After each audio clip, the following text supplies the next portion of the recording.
would give the woman greater freedom and power. It is not an accident, therefore, that many of the goddesses of the Europeans were black. They could have chosen their own women, they chose some of their own women, but the most important goddesses were black.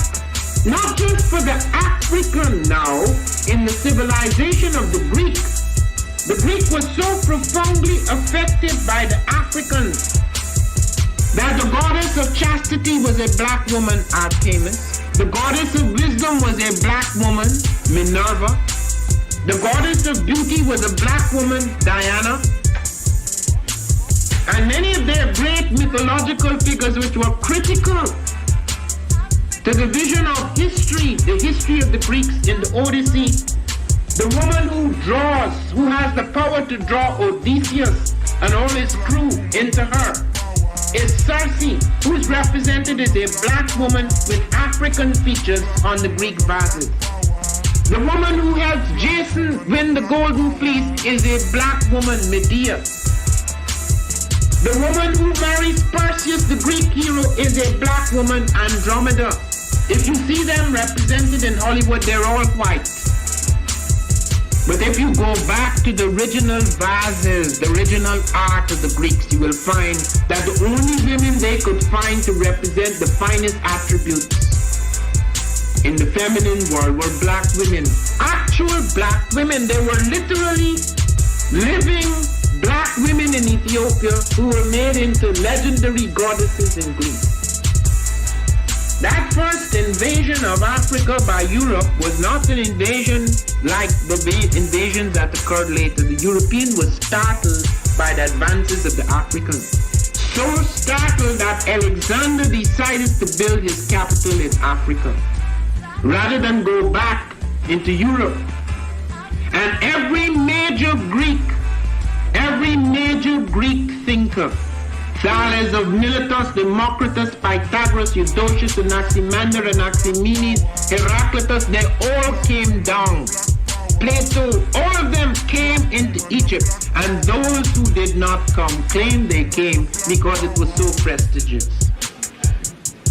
And they therefore saw women differently. In this new edition of Black Women in Antiquity, there is a remarkable woman called Hypatia. Sure. For a long time we thought she was a Greek woman, until Beatrice Lumpkin, doing studies in the rights of women in ancient Greece, found that black women had power and freedoms that the white woman was not allowed. The Greek woman could not head a department in a university, but she could in Egypt. She could not pursue a scientific pursuit without a companion or someone in charge of her. It was possible in Egypt, so that when she studied Hypatia and the freedoms Hypatia had and the kind of work she was doing, it was easy to come to the conclusion no Greek woman at the time was allowed those opportunities. And in that Alexandrian world where you have a mix, I'm trying to set up the show right now. And the African, you find the African woman has certain advantages that the Greek woman does not have and would not have for a long time to come. Now, Isis, the great goddess, affected, as I say, Europe as deeply as she affected Africa. All major European powers built shrines to the black goddess Isis. Even the Roman lunatic Caligula built a shrine to Isis.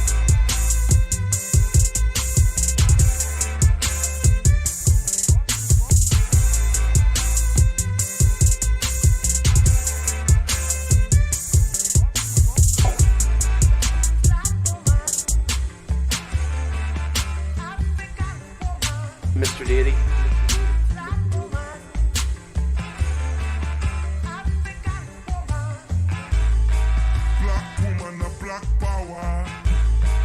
Who on the line? Who on the line? Alona. am a Giambi man. I was born for greatness. My greatness comes from my potent center. You can, if you want to just watch, you go to GNJmedia.live. I pledge to use my hands to build a better world for myself, my loved ones, and my community. I mean, you on the call-in line. I pledge to use my but mind right now I'm setting up, so we're about to create a better we're actually reality for streaming myself. right now. I pledge to live my life They and go can hear beyond everything all you my saying. self-imposed limitations. Be careful what you say. I pledge to promote the principles of the Giambi warriors and to assist all those who are seeking the path of success. I pledge all these things first to myself, my teachers, to all my relations, and to my higher power. I am Giambi. Right, I ain't on there. Ashe, I mean, that's the start. Ashe. Go and enjoy the music until I go on and get stuff set up. That's Eddie Perry, y'all. And Storm 9000. She's like, do you hear it?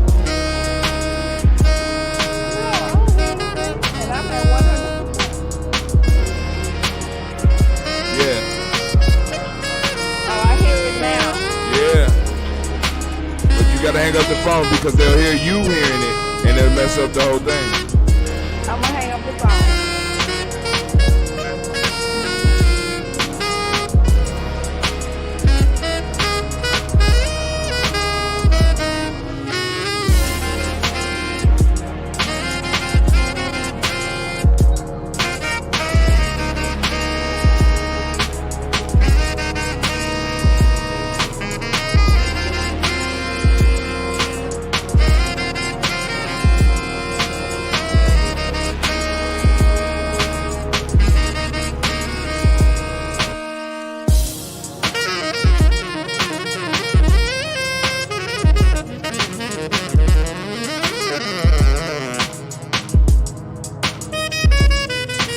We'll be coming in after Brother Eddie get done doing this thing.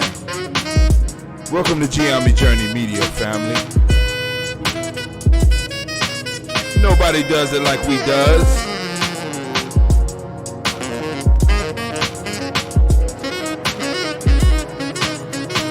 We so black we gotta censor ourselves. It's about to go down tonight, family. We're about to have some conversation. Some discussion. We're gonna have some strategy talk. We're gonna have some elders calling in. We're gonna have, listen, I'm opening it up to the world. Some shit going on. We gotta strategize. Some real shit going on. We gotta strategize.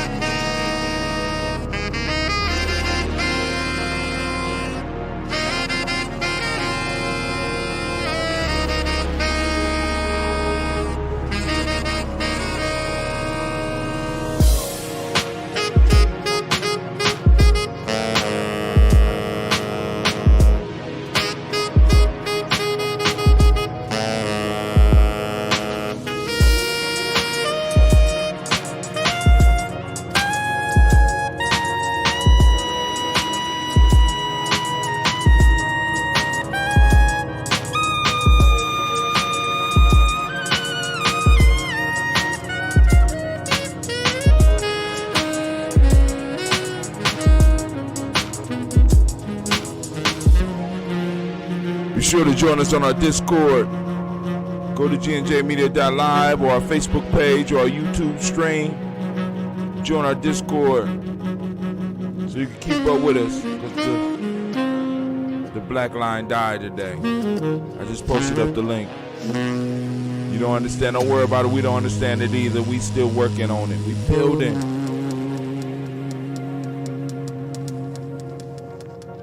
Stuff like that.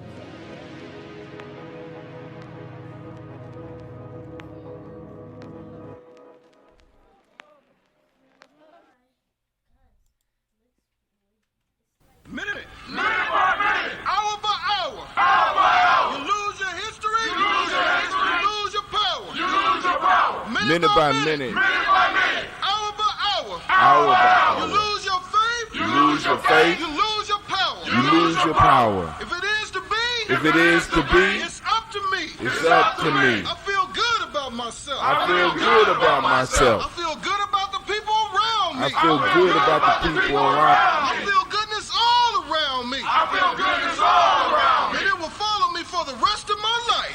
will follow me for the rest of my life. 'Cause I walk with good. 'Cause I walk with good. And I talk with good. And I talk with good. And I am good. And I am good. And that feels real good. And that feels real good. Good, better, best. Good, better, best. Never let it rest. Never let it rest. Until your good is your better. Until your good is your better. And your better is your best. And your better is your best. Black people. Black people. You were once great. You were once great. You shall be great again. You shall be great again. Lose not faith. Lose not faith. Lose not courage. Lose not courage. Go forward. Go forward. Uplift the race. Uplift the race. Harambe. Harambe. Harambe. Harambe. Harambe. Harambe. Harambe. Harambe. Harambe. Harambe. Harambe. Harambe. Harambe. Harambe.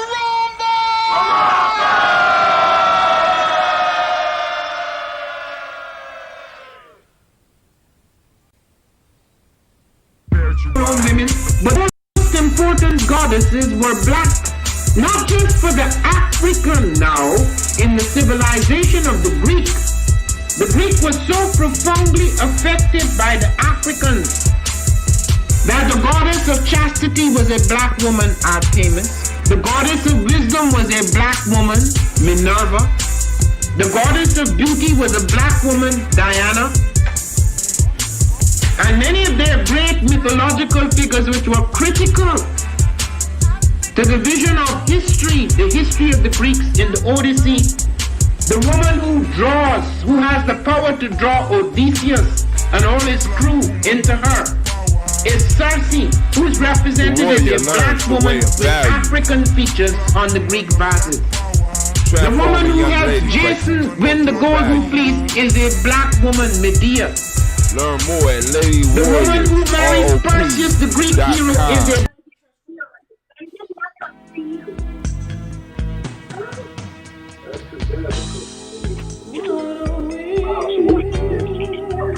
Who that in the background? Africans.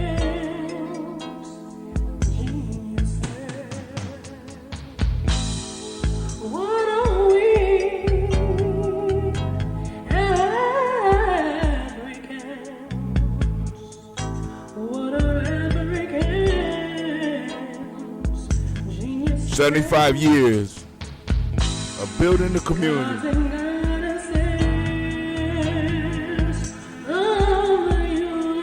Created by Elder Marie Kelsey, 11 Steps, Considerations for Empowering African-Centered Organization. Learn more at mariebakelsey.com. Oh man, family, we're about to go on now because listen. It's a lot of stuff going on right now. We got a lot of people out. A lot of our young people out here on these streets, family. A lot of our young people out here in the community, and they're mad. And they're upset. And we need to talk about it. You know what I'm saying? We need to talk about it. So I'm doing my thing while some of our young people out there doing their thing. And hopefully we will be able to help inform them in their for progress. Well, not even inform them, but help them, because it's not like they're separate from us. You know what I'm saying? Because a lot of times, you know, the way this generation gap works, or the way that they program us for this generation gap to work, is that each generation is separate from each other, when in fact, in our traditional way of seeing the world, our generations were linked. You know what I'm saying? We often lose because we lose sight of the real game. We think the game is about independent advancement. This is why they can isolate one of us so easily and do what they did to cause all this. Not saying that, you know, because I don't want nobody to ever get take the point that Brother Hatem, you're saying it's our fault. Well, I'm going to say this. I'm going to say that if we were embracing our culture, if we was really embracing who we were, this shit would be happening a lot less. But sometimes shit like this got to happen in order for us to awaken to who we are. The fact of the matter is this, family. Let me say this, and I've been on this for the last 3 weeks. I've been on this for the last 3 weeks, and I want to be very clear. There is no way that we're going to be able to move to another level in this struggle until we start really from our community, start investing in full-time people to be able to speak up for us. Because now we got to talk about what's going on in all these cities. As far as these rebellions or whatever you want to call it, we got to talk about all this stuff because right now, what's going on is right now, because I'm telling y'all, listen to me. One of the reasons Brother Hatim is not rushing to downtown or any of these other places to be in this thing, because first off, I don't know the roots of who's starting these marches and stuff, but I'm telling you this right now. I already know that there's infiltrators that are involved in a lot of this stuff that's popping off. A lot of the stuff as far as the looting. Because really when you gather people together, let me tell you just from experience, when you gather people together and you work them up into with it foaming and in a lather, it's easy for you to push them over the edge to a point to where they start doing shit that might even be counterproductive. I understand rage, and I understand how to guide rage, and I'm not the only one out here in this world to understand how to guide that. There's other people that's working against us that know how to guide rage. I'm asking y'all this question. All of the damage and all the stuff that's happening, because right now, I seen a march yesterday, and I seen a mixed group. I seen a march today, and what am I seeing? What am I seeing? I'm seeing all black people. So I'm kind of thinking, hey, it's some setup going on here. Yeah, I have to step back and I have to look at this once again from yesterday's show. Young men for war, old men for counsel. So I have to call my young people and be like, yo, hey, slow down. We need to go and organize our efforts. We need to build. Because like a lot of people want to rebel now because they ain't been doing shit up to this point. I don't have to get out here and be marching and doing all this because I was marching before the march was necessary. The only people that got to march now is the people that wasn't marching before it was necessary. Only people that's marching now in many cases, and I know some people won't get mad at me, are people who have not been preparing for this time. Who have not been educating others in this time. They're shocked. And because they're shocked, they react. And because they react, they go to a protest that they don't know who put the protest on. And then they could be put in a situation where they have to react, and it becomes very dangerous. You can't get me with this shit. I've been doing this too long.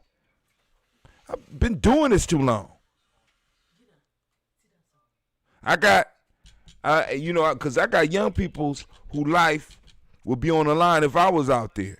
Because I already know how some of my sons will react. I know how my sons will react if I'm out there. They're going to be out there. And if they out there, there's going to be a different type of response to what's going on. And it's the same thing with some other elders out there. Those of us that's been building. See, this is the point that I'm trying to make to you, family. Listen. We're approaching with COVID-19 and other incidents recently is revealing is that you have some people that's been doing work and some that's been sitting on the sidelines. Some that got caught up in this post-racial shit. When we knew it wasn't true. But we got some callers on the line. I ain't gonna hog up all of the conversation because we opened it up tonight. Actually was a demand. Sister Navita said, you need to do a show. I said, okay, cool. Let's go and do a show. We ain't did a Freestyle Nia in a long time. And then also, Lady J texted me and was like, you need to do a show. You doing a show tonight? Girl, I ain't do a show on Nia in 5 years. See, like, you need to do a show. So I got to show up. Family, if you want to talk, the call-in number is 614-556-4535.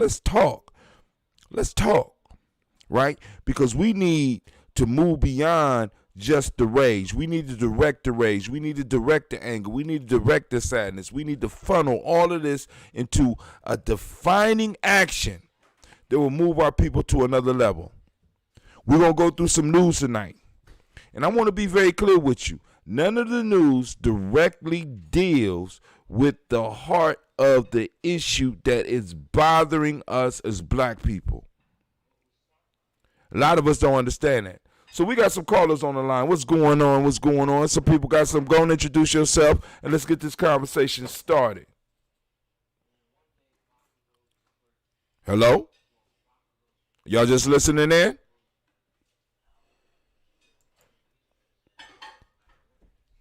Is my mic on? Peace, man. I respect your channel on YouTube. I'm going to check in again soon. Blessing from London. Wow. See, listen, family. We got family all over the world. And I want y'all to understand, it's building and we are growing, right? Go and support what we doing. Go to gnjmedia.support because this is the issue. Columbus for us is an experiment. What do you mean, Brother Hot Tim?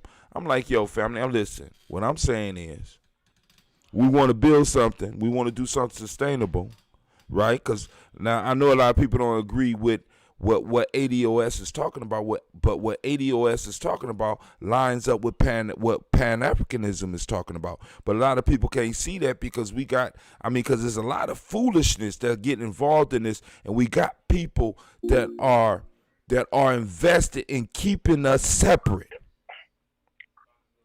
We got people that's invested in keeping us separate and keeping us distracted. And I know this distraction that's out here right now is serious. But family, we got to understand it's still a distraction because we still need to do the work. Somebody else just called in. You want to join? Go on, hit that mic. Let us know what's on your mind. Don't be quiet. I'm listening tonight. Okay, we got Sister Sapphire on the line. I know you. That's right. I know your voice. Thank you. This is a sister. When we did a call and we said we was gonna do something, we was gonna go somewhere. She made sure we did it in style. See, this somebody that ain't got the see because people like, well, why y'all ain't marching? Because we marched 2 weeks before this goddamn tragedy happened. I need y'all to understand. See, we've been doing the work. And there's other organizations that's doing the work. And I know a lot of people is wondering, well, why they're not out here? See, because I'm going to ask you this. This is a challenge. I had to put one of my young men on this just today. I said, who set up the march yesterday?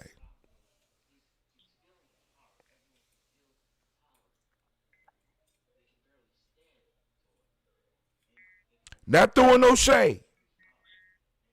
But I asked one of my young nation builders, who threw the march? What does that say about our community when somebody that we don't even know, an organization that we have no idea about can set up and do a march and get 1,000 people? What does it say? I'll tell you what it say. You're not organized.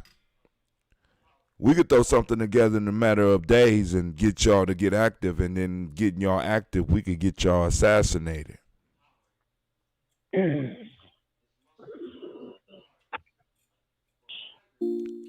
Permission to speak? No, you don't need permission to speak. Go on and speak, family. This is our channel. Okay, so you know what? That really stunned me, how Tim. That was crazy what you just said. That organization that we don't know of can get thousands of us to go out to participate in something. Could be a setup versus an organization that is known of in the community like us, and don't nobody show up. See, because now whatever, because this is how can I put it? Y'all got to let off steam. Hold on. A lot. See, because and let me do it in a. I like doing the shows about this time, except for the morning, because even in the morning it's too early for the children. I just want to set this up. I'm gonna use some terms that might be a little bit too adult for some of y'all. So if my kids is on the line on one of these unknown lines, get up off the line, Sasha and Gina. I swear to God they be trying to take my job. But listen, family, what happened yesterday was basically a sexual encounter.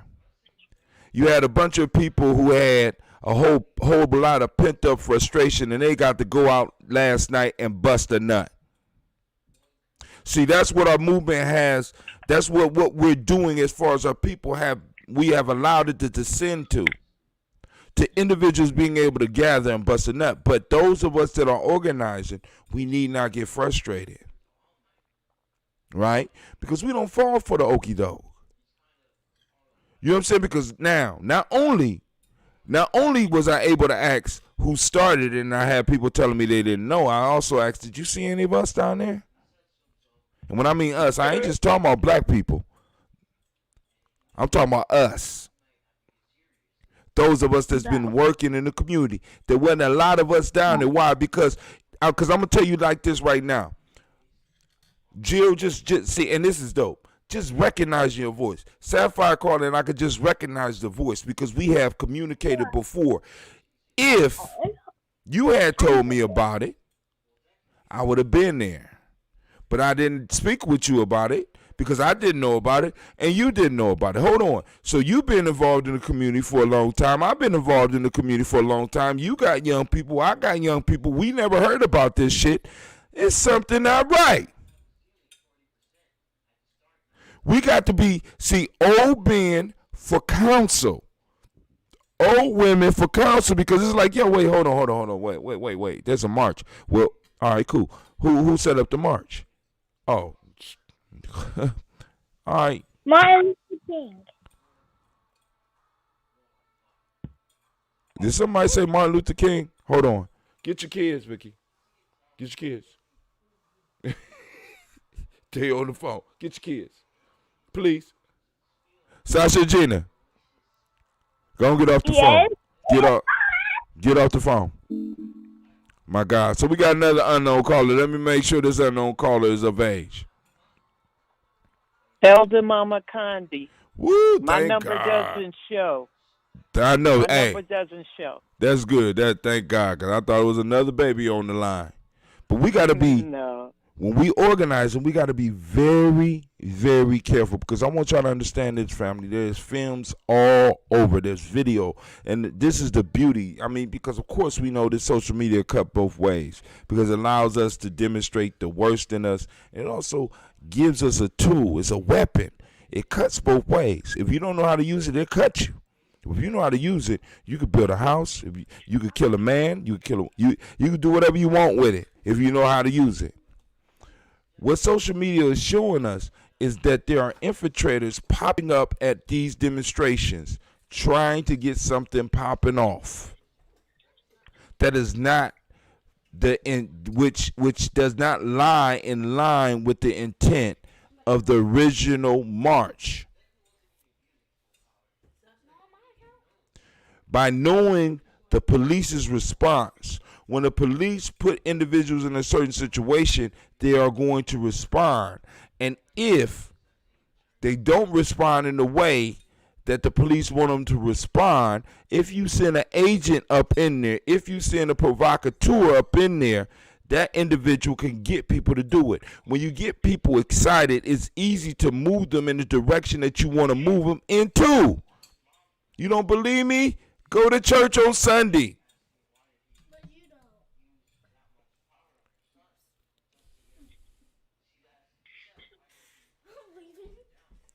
It's about to be pain and gnashing of teeth up in this house.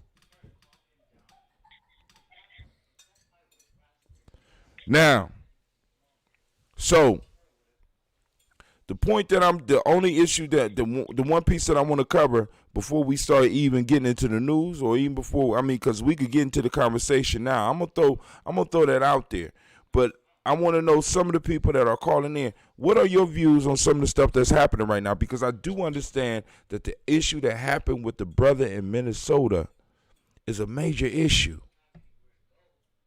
Don't get me wrong. I'm not belittling that, but I'm not going to allow my community to walk into a trap that may have been set up for us because they already know that we got a bunch of people that want to react and not be proactive. See, what happened to that brother was wrong, but it wasn't a surprise to those who have been involved with this thing for a long time. Mm-hmm. Those of you who have been caught up in illusion, those of you that's been caught up in fuckery, those of you that's been caught up in bitchcraft, it's brand new to you. But those of us that have been studying and have been watching and been observing and been involved and been doing organizing, we realize we know that this is part of the game. This is part of it. Y'all called it a lynching. It's been lynching going on in America since the beginning. We're not shocked. So we don't have to react. But those of you out there right now that, you know, and I applaud the fact that you are trying to do something. But if that something is just going to lead to you being able to bust your nut in a public activity, I would prefer that you just stay home. Because that's all you want. You just need that release. And once you get that release, you're going to go home, smoke your cigarette, and go to sleep. While those of us that's out here doing the work,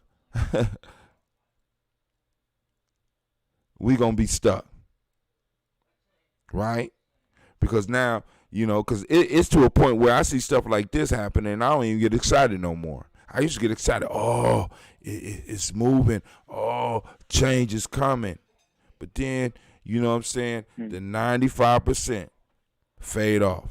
I'm looking for that 5 to 3% that's going to stick and be like, yo, this is real.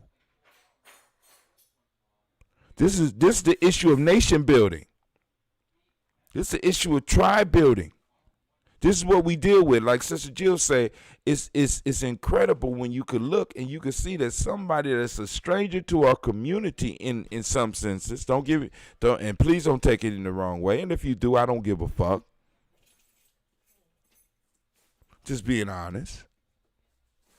That somebody that might not have done shit can raise and get 1,000 motherfuckers downtown, and then all of a sudden, you know, start tearing up shit, and then don't have no table to sit at in the morning to discuss. All right, we did this last night. If you thought last night was something, that's when negotiation is supposed to happen. If you thought last night was something, wait till you see what happens tonight. But you can't do that if you're not organized. Any comments? No? All right, I'm going to keep it moving. Let's go to the news. All right, we got Kokerman, 1-0 cuz he threw up. I think that's a turkey. I don't know who flag that is he threw up. But let's go on to the news screen. Throw it over there. Let's go on to the news. Let's go down this news because I want y'all to see some of the foolishness that's up here for us. Oh, and some foolishness that's not. So, you know, I'm going through my YouTube archive, and the movie popped up, and I'm gonna finish watching. I ain't get to finish watching it, but I'm gonna suggest that a lot of people on the Giammi Journey timeline go and check it out. I did not even know Sunrise made a movie. And in the movie, you know, in the beginning of the movie, all I heard was a planet for black people. You know, and I'm kind of upset with some of my elders because none of my elders ever told me, hey, you need to check out this movie. Regardless of whether the cinematography is good or not, the concept. That's what we need to start getting into. We need to start looking at stuff for the concept so that we can start learning the story mode. Because let me tell you the power of a story. A powerful story will change the very fabric of history. What do you mean, Brother Hatim? Like, for example, we seen this brother laying on the ground with somebody's nails on his neck. I read about it. I haven't been able to watch it. I can't watch stuff like that. And the brother was blatantly murdered. We was able to watch this. Now, let me tell you the power story. You ready? By the end of this, first step, we're going to set up the plot. There's a beginning of this story. And the beginning of the story is going to go back to this brother's criminal past. And the criminal past is going to lead all the way up to how he ended up in Minnesota. And it's going to end with him being at that car and in some form of fashion doing something to, in a sense, threaten this officer in a big or a small way. Right? Then after that, what I'm going to do is, to increase the story, I'm going to allow some of the riotous behavior, and I'm going to start interviewing some of your entertainers. Now, I'm not going to your thought leaders. I'm going to go to your entertainers. I'm going to go to your rappers, and I'm going to let them vent. And I'm going to shake my head, yes, and listen to them as they vent, because I agree. Yep. And then by week 2, everything will be back to normal.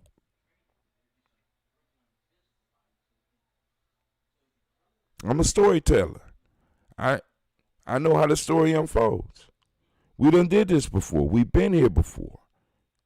I appreciate the energy, but we don't need this high point of energy right now. We need this energy with some of our young people right now. We need this energy with some of our middle-aged people right now. We need some of this energy focused on some of our elders right now.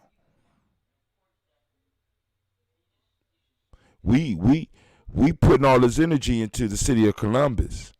And I ain't even go, because I'm gonna even step back. I'm gonna step back from what I'm saying, because I don't even know if we broke the windows and shit.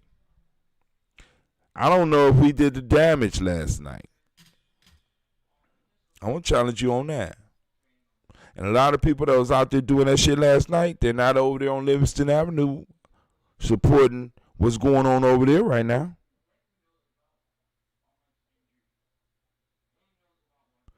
When we doing stuff like this, we really got to think.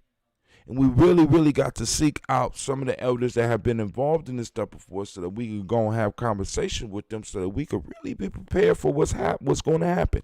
Because all this shit is going to disappear in 2 weeks. And that brother is going to have nothing but a goddamn T-shirt. Nothing but a T-shirt. See, that was one of my young dudes that's out in the streets right now calling me. But I can't, because we streaming. So I got to find a way to text him.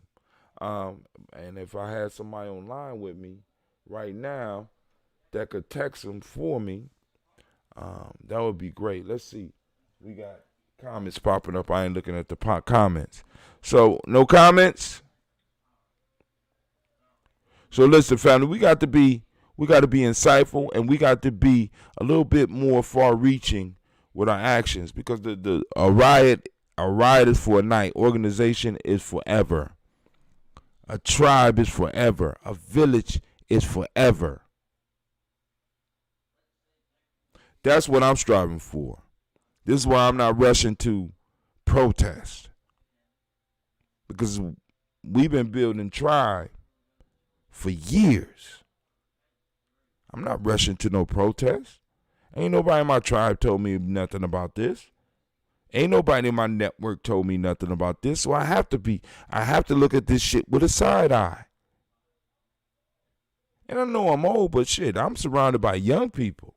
I got young people out here. They didn't hear about it. Well, how the fuck you didn't hear about it? First, I didn't hear about it. And you ain't heard about it? You can't tell me nothing about it? Oh. Family, we got to understand. We have an enemy. Woo! For those that don't know, no, the white man ain't try to shoot me. That was that ambrosia. Oh, that was beautiful. Let's drink us some of that ambrosia. Oh, my God. It just blew up. Blew the top off. Clay, give me that cork. Y'all can still see the smoke in it. All right, so somebody just came on the line. Somebody want to make a comment? It's Mama Condi again. I've gotten knocked off about 5 times already. Yeah, well, we already know the enemy is working hard, Mama Condi. But they're working hard. Hey, now you experienced this before. You've been through this. Well, what's your thoughts on this?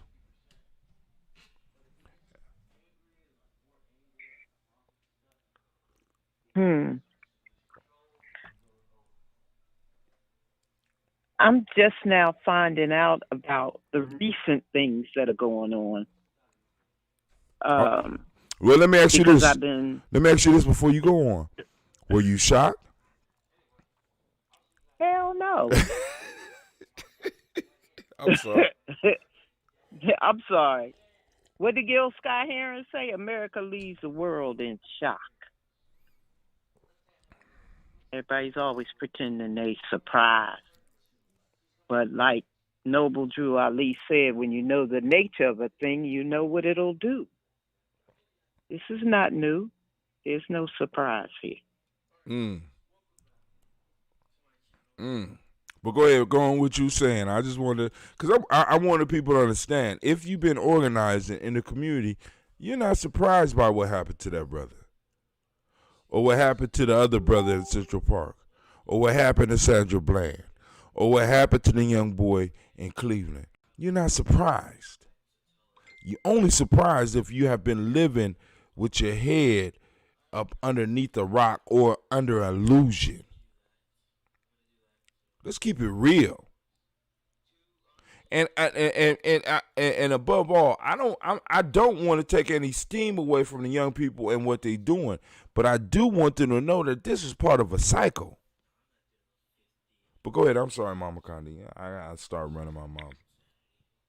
If the young people, middle people, elders, whomever, if they want to do something, it would be better to start to compile a database of the judges, who their addresses and phone numbers, and of that making these decisions to lock our people up like it's a recreational activity, and to accumulate the data for the police names, addresses, phone numbers, families' names, so that they know who's doing this to us with these killings, and see if it makes a difference to the killers that they know who we are and they're killing us.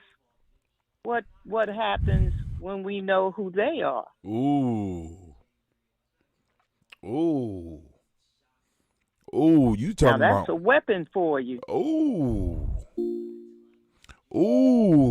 Listen. I agree with that. I've been saying that for a long time, Mama Condi. Did you hear her? Thank you, Davida.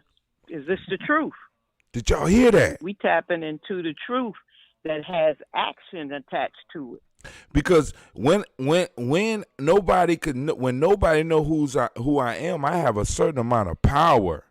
When I have anonymity, I can go on and do a lot of shit. But what Mama Condi says, pull the covers back from the Wizard of Oz, and you see the little man, and that little man will move with you in a different way than they move with everybody else. I know your mama. Yeah. I know where you live. Just like.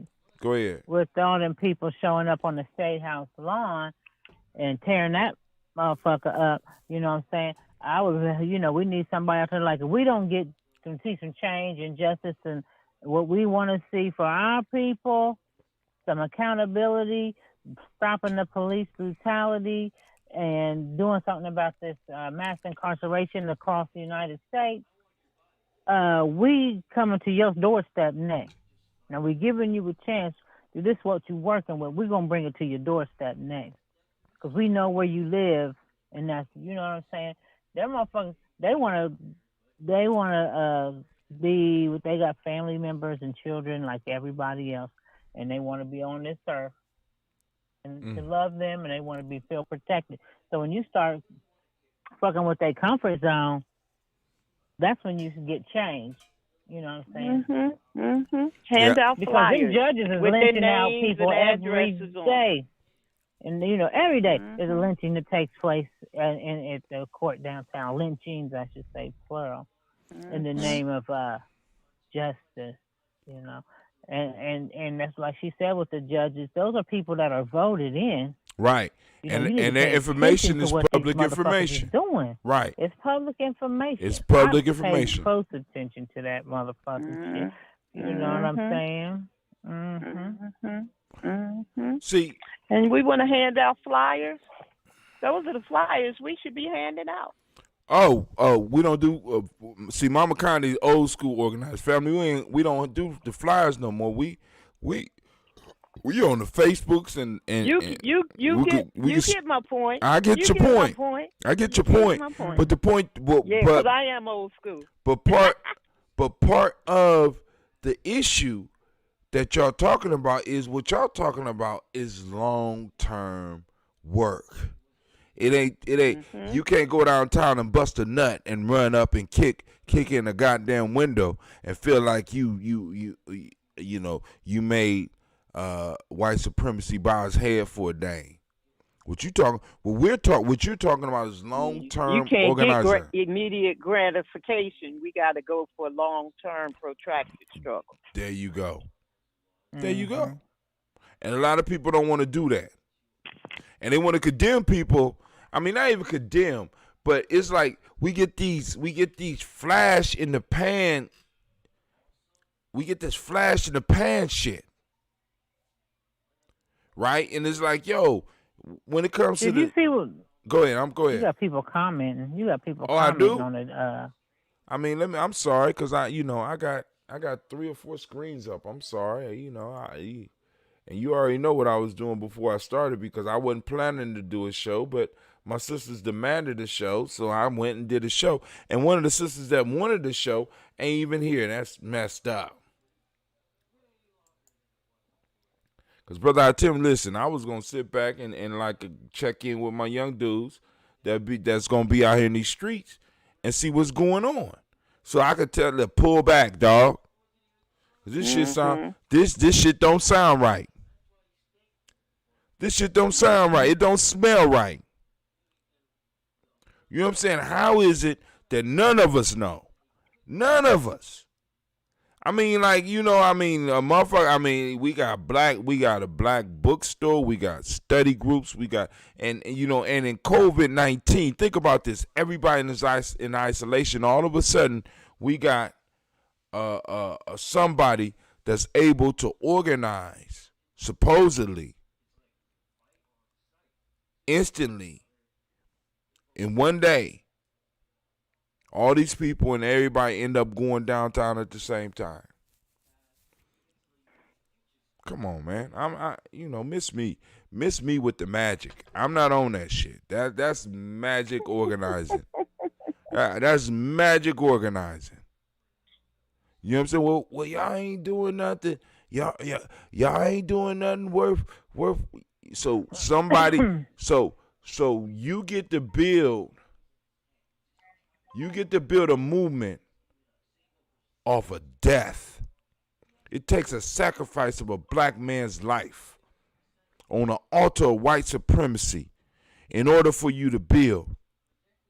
Then you're not worthy to lead. Let me say that shit again.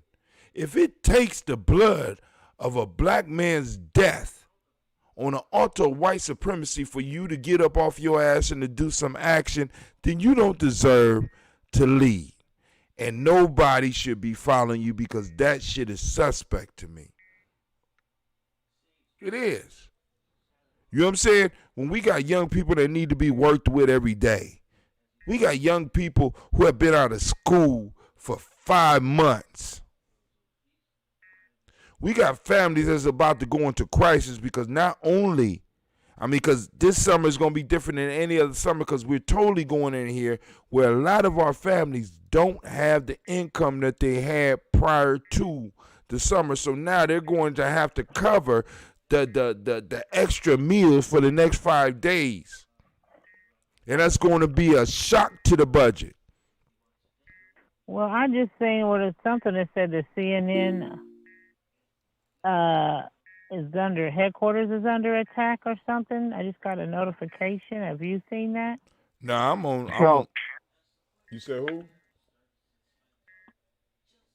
Somebody on the line? CNN was under attack. But go ahead. Somebody's on the line. I'm about to mute my phone. It's Illumila. What's up? What's going on, Illumila? All right, this man. Okay, cool. So anybody out there, you heard anything about CNN being under attack? No, not yet. All right, so we online. I just now left Lockbourne and Livingston Avenue, and nobody wasn't under attack then. I didn't go down to Broad Street, so I didn't go down to the State House down there, but I know they got something going on down there tonight, and I didn't hear anything yet. Oh yeah, so family, those of us that's not down there, we need to keep our ears open,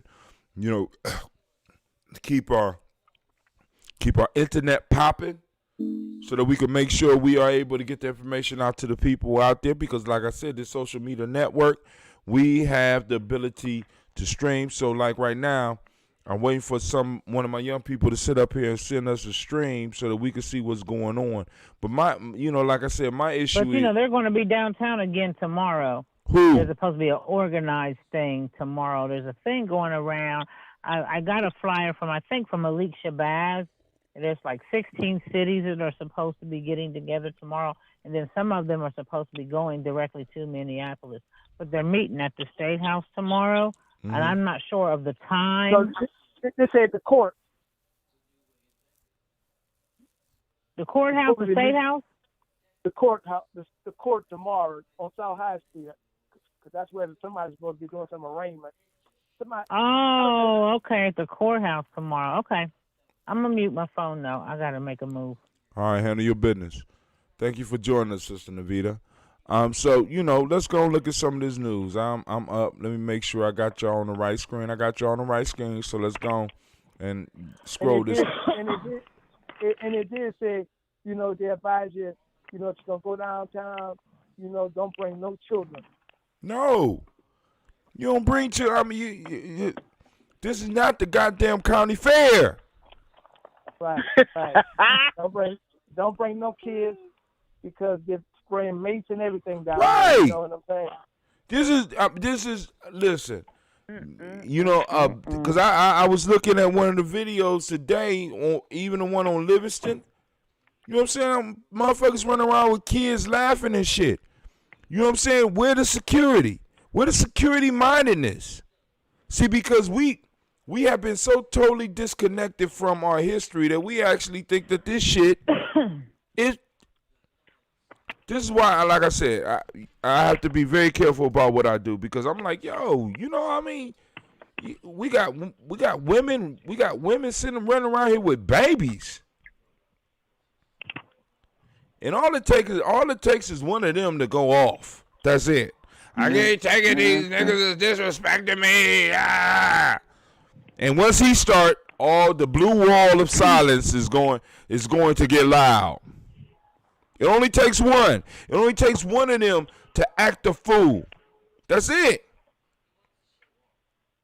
And then we got these women and these children here. Now I could deal with women being there, cause shit, women are once the black woman gets started, you know what I'm saying? Shit, it's on and popping. I know, right? Mute your phone, Navita. You ain't mute your phone. Oh, I thought it was muted. It's not muted. It's not muted. Oh, shut up. Y'all see how she treat me? Y'all see that? Y'all see how she treat me? All right, but anyway. So I'm going down the timeline. So I discovered a movie today.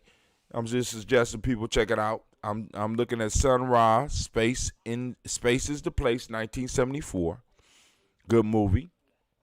Probably good for the time we in. Y'all know, like, brother, I just get to the news. All right, but I'm just throwing that. I used to dance with him in 1968 Ooh. at the Apollo in New York City. I danced with Sun Ra. And she lives right here in Columbus. Yeah, we got. Who's that? That's Mama Condi. It's Elder Mama Condi. Okay, got you. Was you part of his orchestra? Space is the place. Yeah. Did y'all know he had a movie for that? See, nobody.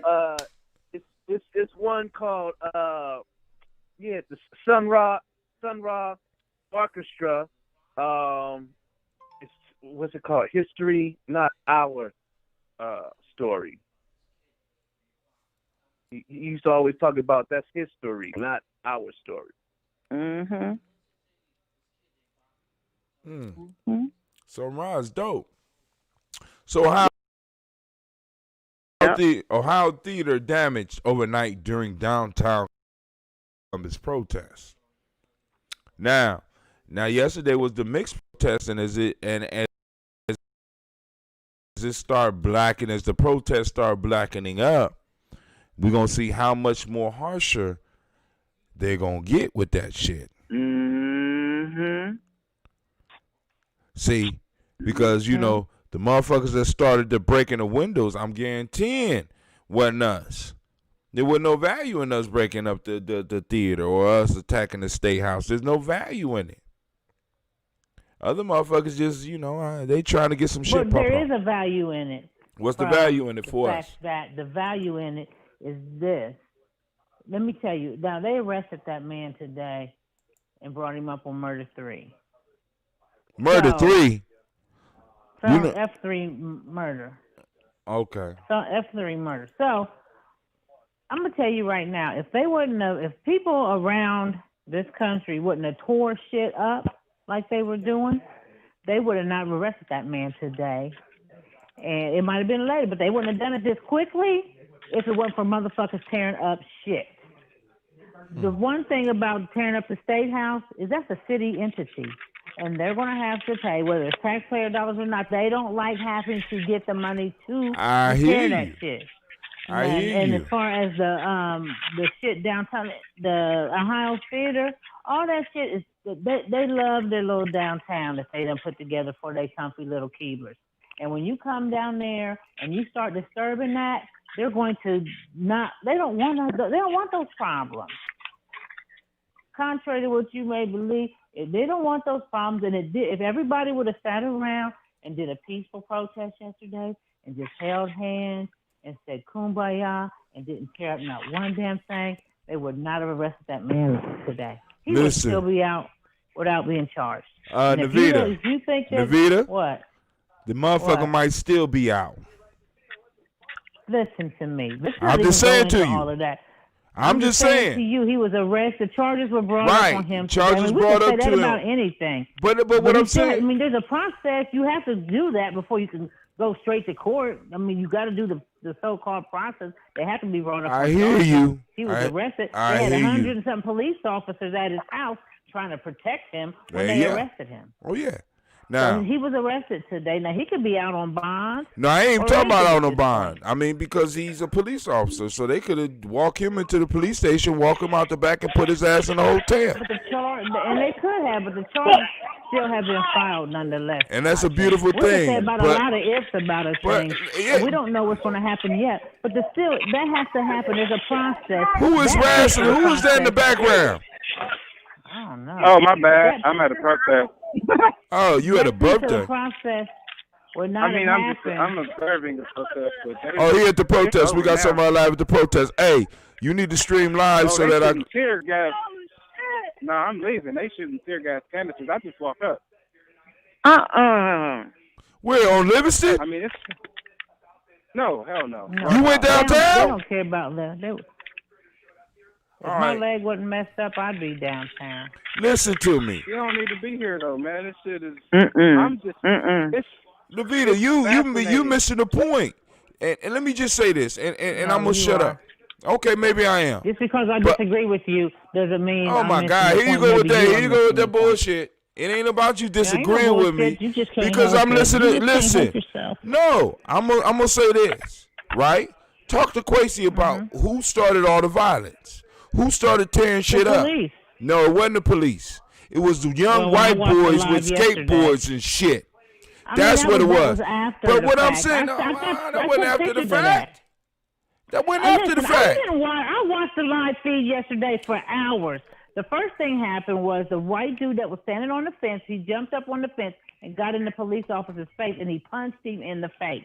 Then they started tearing. Wait, hold on, wait. The white boy punched the police officer in the face. No, the police officer punched the white boy in the face. Okay, all right, cool. I just want to be clear. I watched this with my own eyes. I watched it. You watched it on the camera like I did. Okay, go ahead. So I started watching it probably before you did, and so then. When that happened, the police started tear gassing people and shit like that. Stream that shit. People started getting violent. I'm leaving. And it was white people just as much as black people getting violent. The one white dude, I told you this on the phone today, that he took his skateboard and there was some black dudes and some white dudes that was busting up the. You ain't say it was some black dudes and white dudes. You said it was a white boy with a skateboard. That's what you told me. Real crazy. They not playing today. And white people was doing because they knew y'all was coming downtown.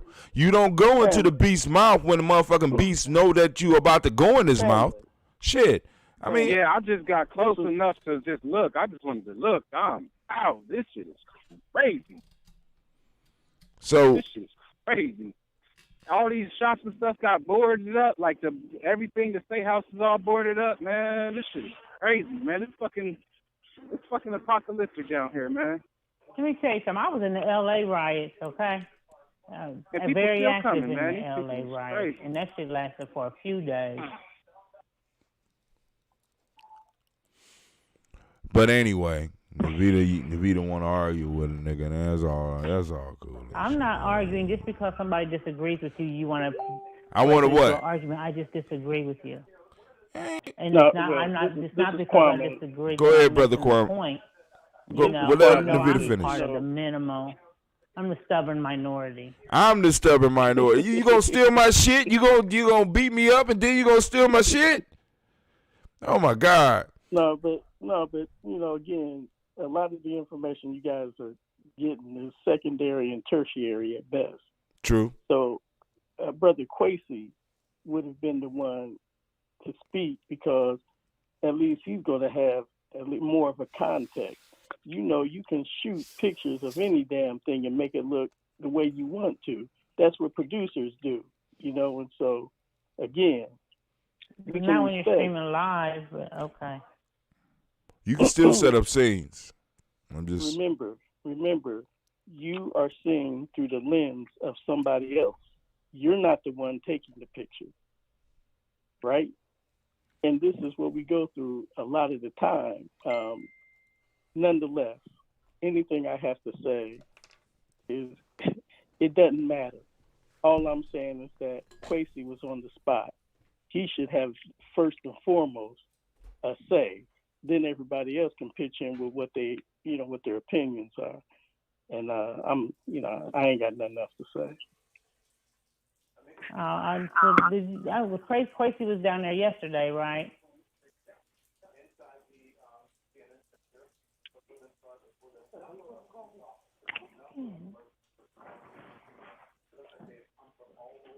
Well, I guess they are actually down at CNN in Atlanta. And it's going down over there in Atlanta. It's, Babylon must fall. I mean, y'all, I feel like I don't give a fuck if they tear everything down in this motherfucker. We don't own shit. You know what I'm saying? And they don't understand when we come in peace, so fuck them. Right on, Navita. I don't give a fuck. Right, that's how I feel. Who all on the line so I know? Okay, Nia. Nia. Who else on the line? Oh, we got a packed house tonight. Which Nia? Because we about to argue tonight. The one that worked for OSU, and I saw you out there at OSU. Okay. You were doing the last year when you brought your students there. Oh, okay. Doing work, right? And I'm like, yo, I mean, because all I'm saying is, and I know nobody gonna. Go ahead. All right, so we got a first. Over, man. You say what? I had a phone call that I had to take. My family is on its way here, and I told them not to come. It's crazy. Like it is. So I was here last night, and I watched them run into the state house, and that was crazy. That was baby shit compared to this. They are going fucking ballistic on these people. They're driving them out of downtown. They're driving them out. Who is driving out? The police? The police are driving the people out. I'm saying 300, and look, they're blocking them in. Like, I'm at 4th now, and the police didn't set up. They're reestablishing their perimeter now. Yeah, they're supposed to. The perimeter was at 3rd and Broad. Now the perimeter is at 4th and Broad. They're gonna keep on expanding it out. That's what they're supposed to do. I mean, that's called tactics. You know what I'm saying? When you run up against a motherfucker that is it look like you winning at first with the disorganization, but a motherfucker that's been practicing organization is always gonna be the disorganized motherfucker when it in long-term battles. And the only piece that I'm saying, Navita, and where we might disagree on, is my issue is that when shit start happening like that, you always have to question who is the sponsor of the violent behavior. See, because who might disagree, you and Navita, or you and me? Me and Navita. Because you know, she like the only reason they arrested him because of the violent shit. But part of the violent shit is because, how can I put it? We have militia. We got somebody to protest. We got certain groups that pray for something to go down. And the question that we have to answer is this: are we ready? Regardless of whether it's the police or whether it's the white militia, are we ready? Yeah, because they running everybody out of downtown way more aggressively than yesterday. Oh yeah, that was predictable. That was one of the things that I was gonna call you and tell you before I started my show, dude. Listen, you know what I'm saying? If we don't have a crew that's in there, and if we are not in part of the organization piece, we got to be very careful about what we going to throw our dice in with. You know what I'm saying? I mean, you putting your life on the line. I know. I'm away. Like, when I was walking past the state house is surrounded by full riot gear officers. I literally walked through with my hands up. I was like, yo, I'm just leaving, y'all. I'm leaving. I had my hands up. No bullshit. Like, I'm leaving. And they're militarized right now, right? When we was in LA, you know I'm packing, so if they run up on me... Hey, don't be saying that shit while you live on air. I mean, everybody don't need to know that shit. Nobody need to know that shit. I forgot we was live on air. Right. Set that shit on fire? Well, no, but I mean, I'm carrying legally, though. Yeah. I mean, I was open carrying at the first protest. That's what I'm saying. I'm normally very comfortable with carrying. I normally have no concern. Open carry anything. I'm zero concern. Pulled over, no concern. Never feel threatened because I've been through it enough times to know what to expect. But this, everybody is just so on edge and it's so tense. I'm doing everything legal. I got my license. I got my concealed carry license, and I'm carrying legally. I carry every day, all day. Every time I'm anywhere, I'm carrying, especially now, you know. Still need to be careful because there are a lot of dead open carry licensed brothers. And concealed carry brothers, too. Thank you. That's what I was saying. Thank you. Yeah, they don't give a shit about having no license to do shit. Oh, no. But this is they just thank you for paying the fee. I'm just looking at this, and it's just reminding me of Los Angeles, and eventually they brought the National Guard in on that. Oh, the National Guard is on the way. National Guard level, but actually they're on the way to Columbus.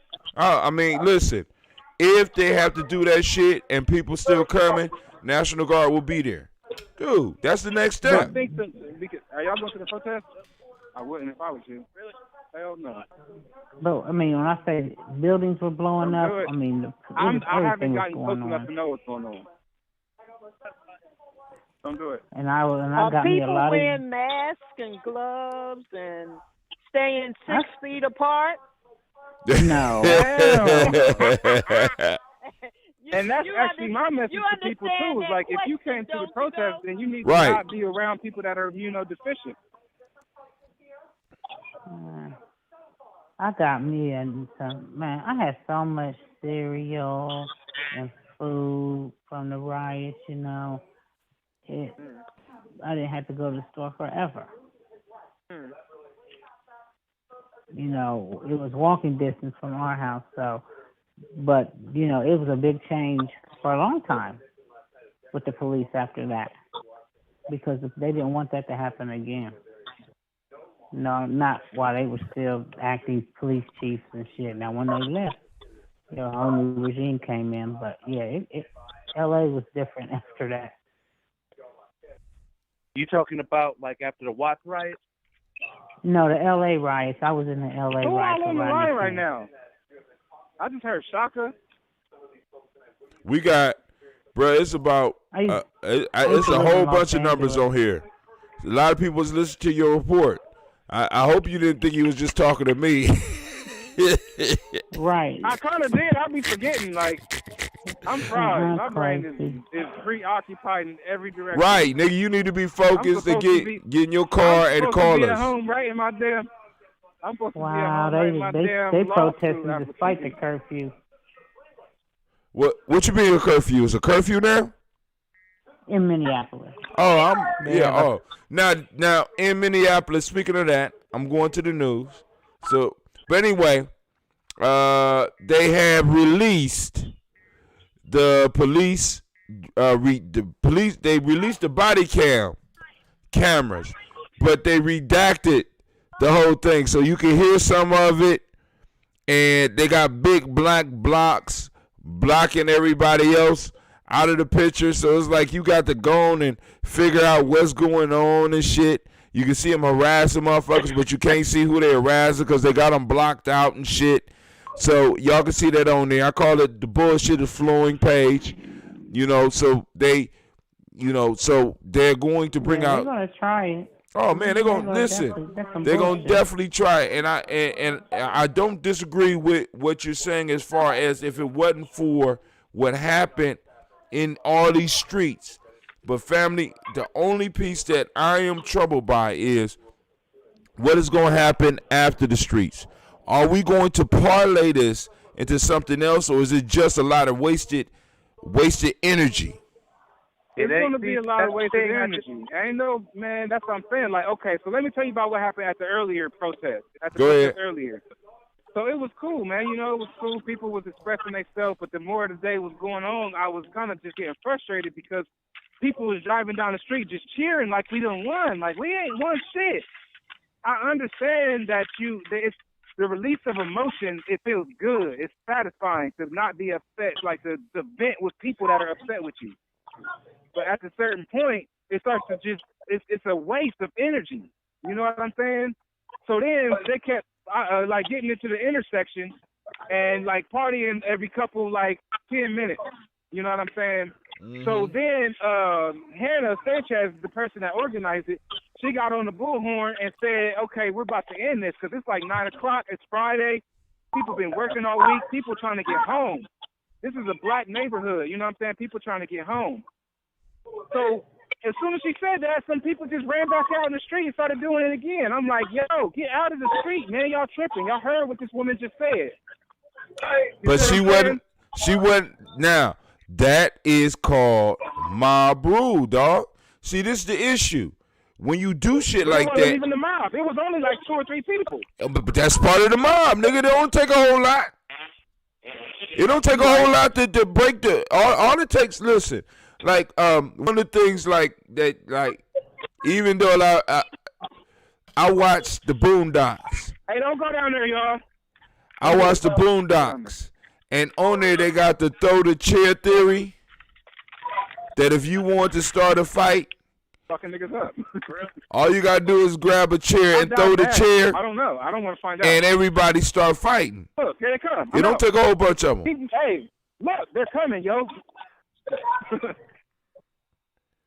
So it don't take a lot of people, and it don't take we got a lot of people within our community that work against everything that we doing because they don't believe in order, they don't believe in leadership, they believe they could do whatever they want to whenever they want to, and that is one of the most detrimental things you can have for where we are as a people.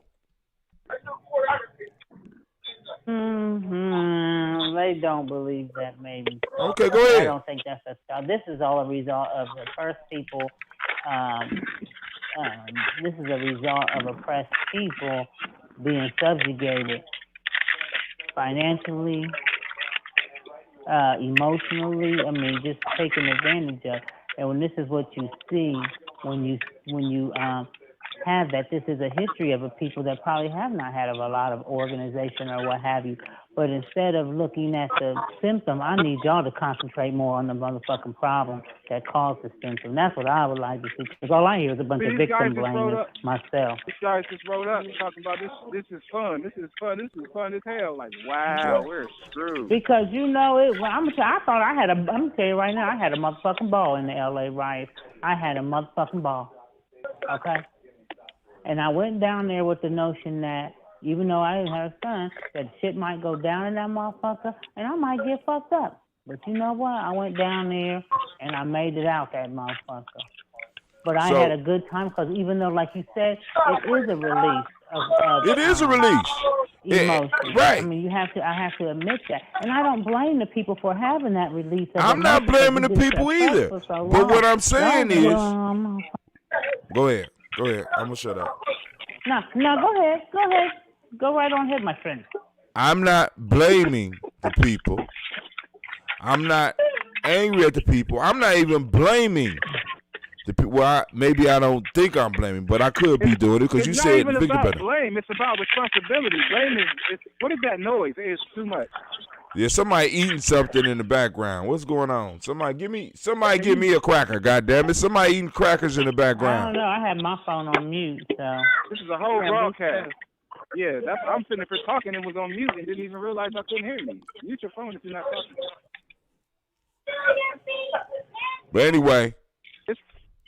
But go ahead. You were saying something, Quasi. Wow, they got it going down in Dallas too. I mean, it's going down in a lot of places. It's going down in Atlanta. It's going down in D.C. It's going down in 7 people got shot in Louisville. In L.A., they was whipping cops' ass. They ain't shot nobody yet here. They think it's a game. It's not fun. Oh, it's always fun until somebody get hurt, homie. You see what I'm saying? Right. I mean, just saying, and it's. Because it's about to get serious. Last night they understood. Tonight is going to be a little bit different. And what I'm saying is, with the release, there's always a consequence to the release, and it's cool if we're willing to accept the consequence. Right. Now, like a baby. But are we ready? Once you release, you got a baby to deal with. Exactly. We gave birth to a baby last night. Y'all ready for it? Y'all ready to raise it? That motherfucker bad. And you know, I can take care of the baby. You know what I'm saying? But the piece is, but the baby's gonna be left with those of us that have been organizing. We're gonna have to raise that baby. They just ran a hell of a play. Other motherfuckers, because Navita, and this is where I'm at. If you out here doing the work and you run out here and you have your release, by all means, let go. But if your ass is going to go and release on Friday and then try to go back to work on Monday and act like all this shit is done, I have a problem with that. And this is what we get. This is what we get. I get that. I understand that, but I also understand why that happens. I understand why that happens. I'm not limited on understanding why that happens. Go back to work if we had a job. You know what I'm saying? But you know, I'd rather fucking talk about the motherfuckers that cause the problem. This is what I'd like to discuss. Them assholes, those racists, those white supremacists, and what we could do. Oh yeah, we don't complain about them. Complain about them motherfuckers. Well, let's complain about them. Go ahead, get some complaints on that we ain't already talked about. Go ahead and keep complaining about us. I ain't complaining about us. I'm just bringing up some facts that me and you gonna have to deal with after this shit. That's what I'm bringing You know up. what? How I survived every one riot. I survived one riot, and I'll survive another one. This ain't But you shit on didn't what survive happened a in LA. riot in 2020 during a pandemic. This is not your everyday riot. I don't even. What I'm the not fucking fuck about is the that? pandemic. That pandemic Hey, shit what's ain't that? never Hey, affected what's me. that? So What's that? What's that? I'm Quasi. living my life the What's same that? as I did before it. Quasi, I don't go nowhere many motherfuckers. go and get off the phone and focus on getting to a safe location and call us. I'm safe. All right. I'm safe. Well, Trust me, nigga, you screaming, what's But that? I digress. I'm gonna tune in and listen Because there's something in the sky that I've never seen. All right, so now let's move on next in the news. We got Biden says George Floyd's death is a reminder that America is a country with an open wound. Let's go and look at this. Let's go and look at this shit here. This is from the Washington Post. G&J Media got a subscription to this. There's something in the sky that I have never seen before. I'm a sky watcher. There's something in the Take sky. a picture of it. Take a picture. Take a picture. Take a picture. Probably a drone, right? Yeah, it's a drone. They was talking about that they was gonna fly the drone over yesterday, but they decided to take a shit off. But my camera's trash though. Dude, I don't give a shit. We got software that might be able to work that shit out. Or get one of your niggas next to you to take a goddamn picture. We need to know what these motherfuckers got. It's, you know, they know what you got. They taking pictures of you right now.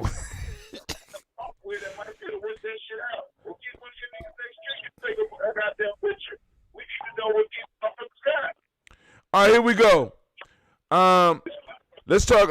I just want to go through this Biden shit because, you know, all these motherfuckers is telling us that we need to make sure that we vote for Biden and blah blah blah. The Supreme Court, the federal courts, and all this shit. And I want to see what he got to say because I read through this, and I want to see if anybody else noticed the issue with what Joe Biden is saying. You know what I'm saying? So I ain't gonna play it, but I'm gonna read through it. I'm gonna stumble through it because y'all know I ain't a good reader. I'm pretty shy and shit. So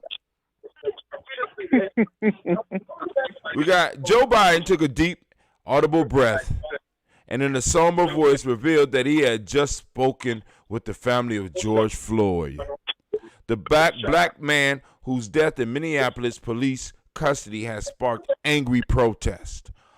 And I'm adding all over the country. For the next few minutes, he tried to project compassion. Is that helicopter? The chopper sound is coming from that? Oh. For the next few minutes, not a regular helicopter. He tried to project compassion to a grieving, anguished America. It's a military helicopter. That's what it is. Oh, get ready, the military coming, homie. That's why I'm telling you, get somewhere safe, nigga.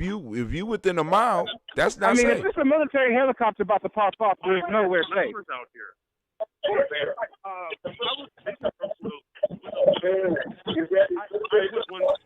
So here we go. Damn, I'm about to get in my car and go over there. Hold on.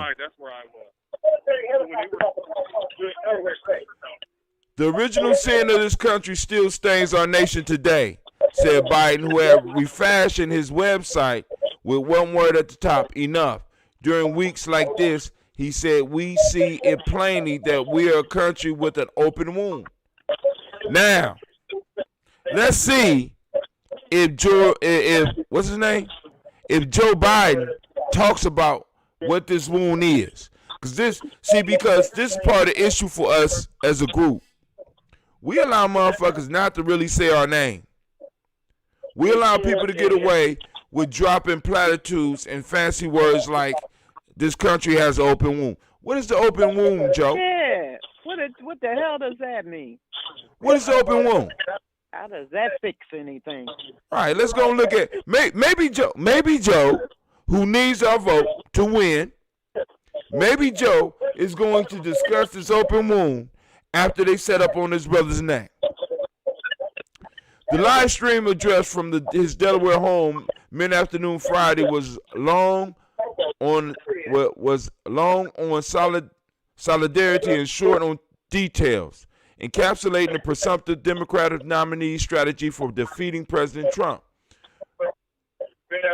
Presenting himself as the calm as a calm, empathetic alternative to the incumbent, someone capable of turning the page on a chaotic and often vindictive approach. Oh, hold on. Hell with that. Let's play this shit. I'm sorry. This ain't got nothing to do with being chaotic.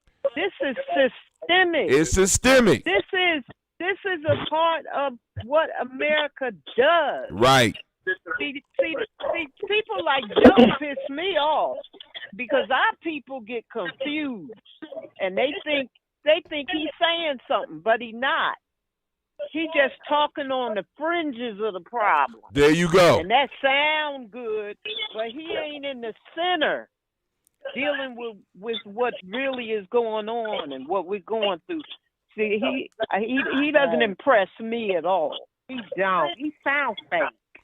Thank you. Very fake. Listen, because once again, he is not talking about the moon. Nobody, I want you to think about this. Nobody in politics ever really directly talks about what truly affects us and what we truly need to happen to alleviate these problems. Because for them to announce that will be them talking against white supremacy, which they need us in order to be able to practice. They don't want to deal with it. We need to go back and listen to some of Dick Gregory's comedy albums. Because he talked about, he said he'd never paid his phone bill because the system would call him. Mr. Gregory, are your people going to riot this year? This summer? Are your people going to riot? He used humor to let us know that all this shit is planned by the system.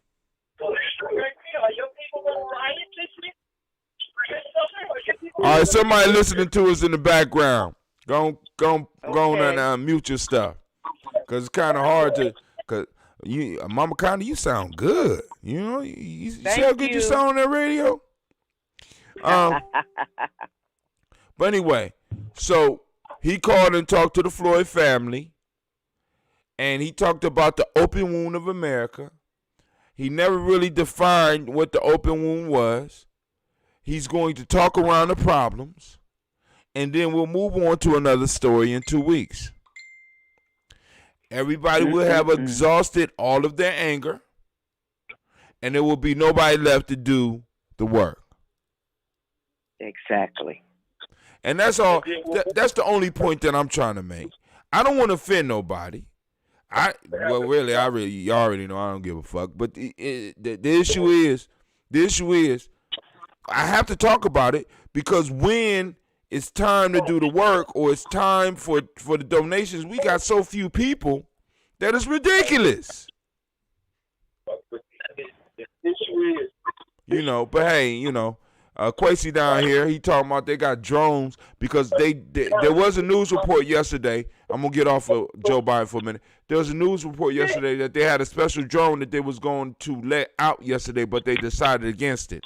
But today they're going to do it, and tomorrow they're going to do it. And they're going to be able to practice some of this military shit. And the question is, like I said, we need to start getting ready. But anyway, I'm back on this. But at the moment, many Democrats see as a breaking point in a long national struggle against racism and police violence. It's racism and police violence, huh? Biden's strategy carried some risks as activists and party leaders simultaneously demand that the former vice president speak in greater detail. At least somebody is saying that shit. Speak in great. What are you talking about? What's this wound? We got a great family. Listen. They need to be locking up these cracker cops who shoot our people. If that's not what Joe is talking about, then I'm not interested. Exactly. I'm not interested. When are they going to lock these assholes up or shoot them or do something, some kind of justice? I'm unimpressed with all this talking all around the problem. That's like masturbating and expect a child to come from it. Give me a break. Ooh. Another sex analogy, girl. It's getting hot around this motherfucker. We've been having sex analogies, huh? Getting hot. You know what I'm saying?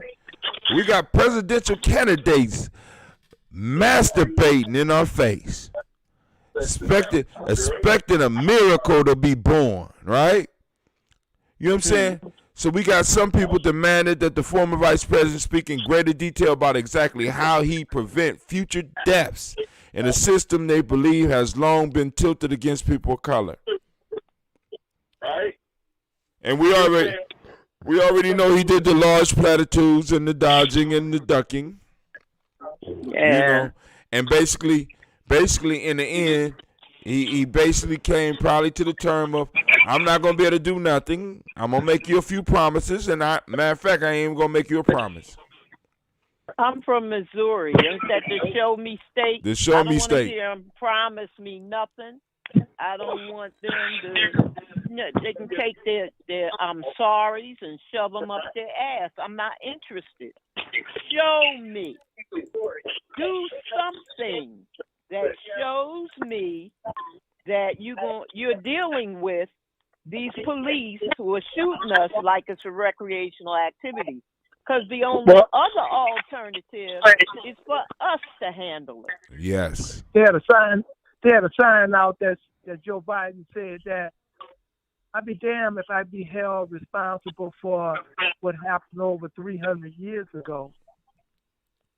That's what Joe Biden said.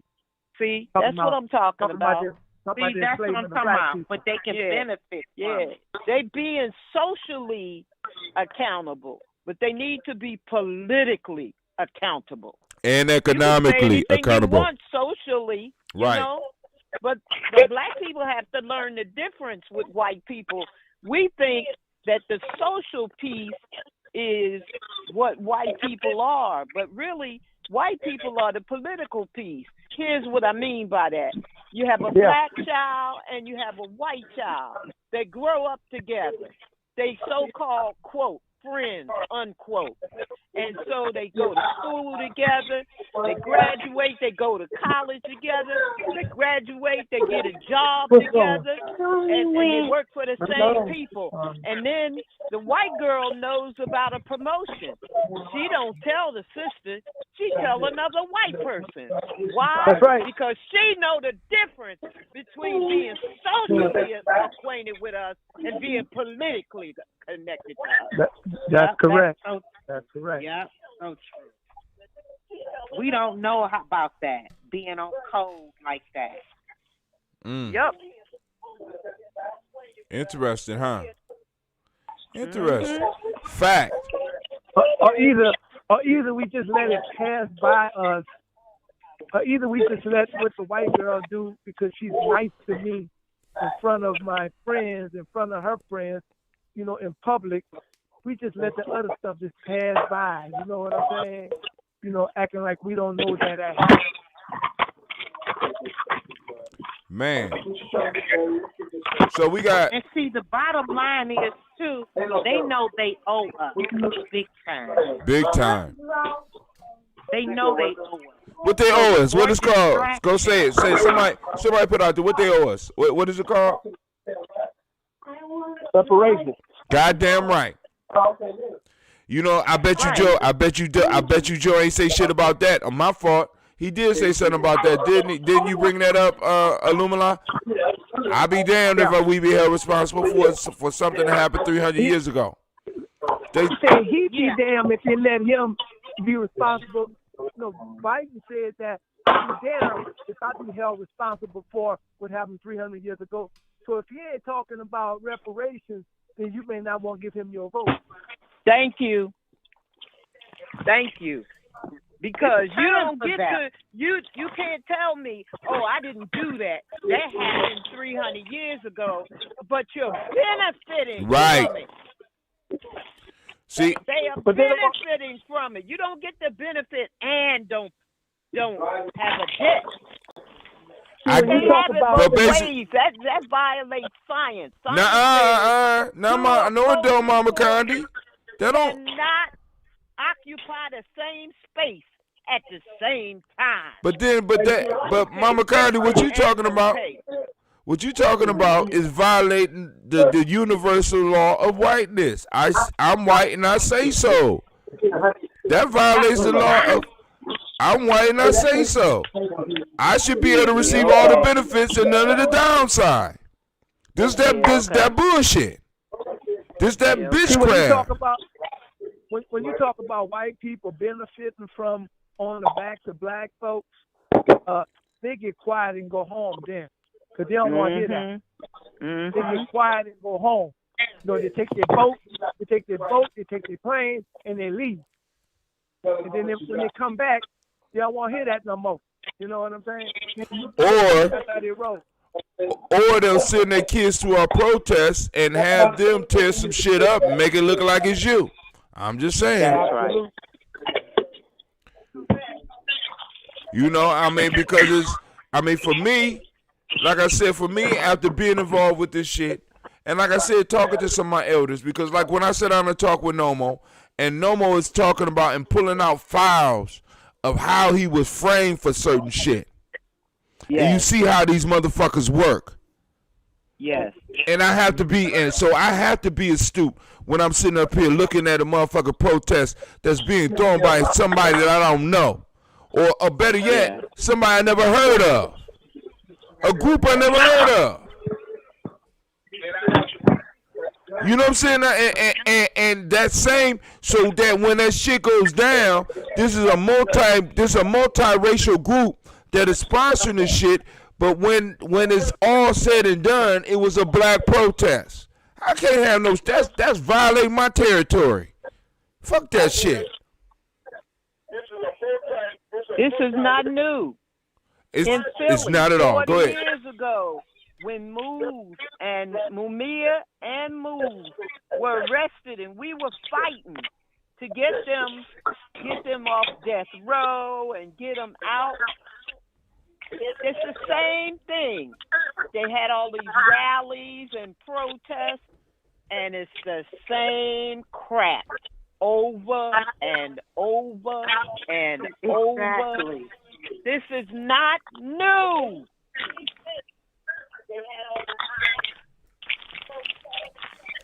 And that's all I'm saying. We watch the same stuff over and that's why they say young men for war, old men for counsel. See, those of us that are at that, like I said, I'm calling on my peers between 1965 and 1972. Excuse me if you're not in there. I'm talking to those folks. We need to be preparing ourselves by getting the information so that we can start talking to some of these young people, because we still young enough to where they can hear us, and we still young enough to kind of compete with some of these motherfuckers.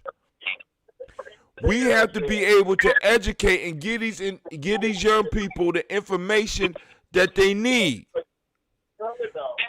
We have to start being able to become strategic thinkers, right? I mean, young people gonna act out. Young people gonna do what they do. Like this type of shit, they supposed to be out there doing what they doing. I'm not mad at that. What I'm mad at is that we don't have enough motherfuckers in my age grade that got enough motherfucking sense to have a real conversation with some of these young people about some of the shit that's going on. I can't get it. I can't get as when I'm talking to a Quasi, I can't get as emotional as he is about this shit. Because I have a responsibility, because what I do may influence him, and it may influence another 7 young people that might follow me into a goddamn trap and they lose their life. Mm-hmm. I'm responsible. The original crime, when you mislead our people by mass. Because I just get you excited. I got you hyped up. Something happened that hyped us up, and we're not thinking. I'm constantly talking to my young people about long term. This is why I keep on saying on my show 2023, what we doing? You know what I'm saying? Are we going to take this city politically, or are we going to try to take this city economically? Because if I get it politically, I can make sure some of us get some money in the pockets. my show 2023. You know, because unless we gonna collapse this whole motherfucker and move somewhere else. If I get it politically, I can make sure some of us get some money in the pocket. You know, I mean, because what we're talking about a long-term strategy for flipping this shit. Because listen, Greg Carr did a talk on I think it's Karen Hunter's show where he talks about how Mitch McConnell. Well, part of it was a small piece of it was about Mitch McConnell and how Mitch McConnell, his goal was not to become president but become the Speaker of the House for the Senate because he understood the power in there. And this is a lifelong plan. How many of us have set lifelong plans, not only for ourselves, but help some of our young people construct lifelong plans that will be able to benefit us? And this is a lifelong plan.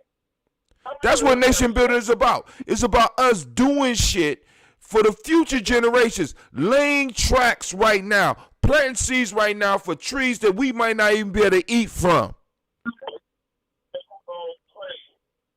That's what nation building is about. It's about But some of us, about that. huh? No, I was just saying you're right about that.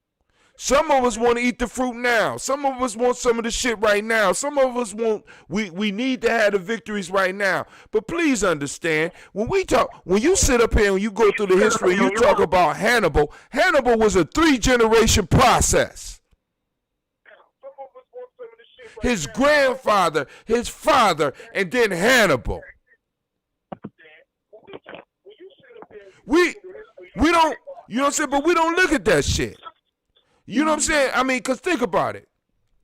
Hannibal's father had to suffer the oppression of the Romans so that he could put his son in a motherfucking position so that he could run roughshod over them motherfuckers.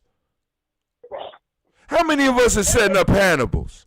No, we want to be the Hannibal. A long time ago, I came to terms with the fact that I'm not Hannibal. A long time ago, I came to terms that I'm not Solomon. I'm still David. I'm still Hannibal's father right now. That's the position we in as a people. We got to start laying the foundations. You know what I'm saying? And for some of us, that's uncomfortable because our lives, we have been programmed with these short stories and these movies, and we think that this shit is supposed to happen in 3 scenes or some shit like that. It don't happen like that.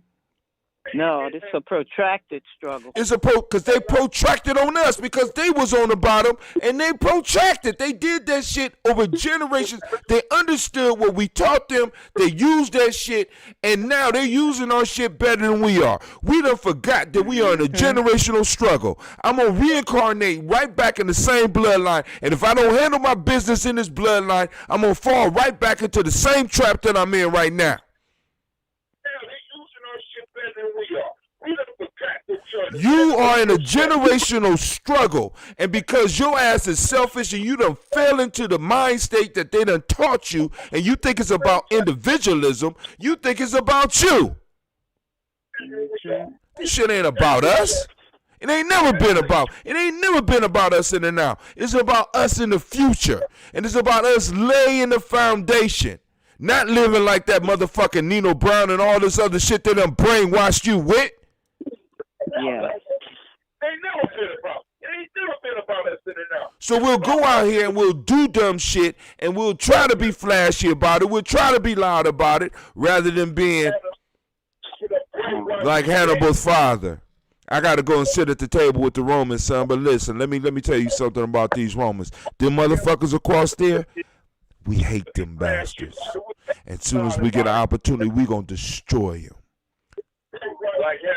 But I'm gonna go over here and I'm gonna go negotiate with them right now, so that because we kind of got our ass whooped by them right now. But it's your responsibility, son, to go on and to take up from where I left off. I'm gonna leave you with a little bit of something. I want to see what you're gonna be able to do with it. What you leaving the following generations?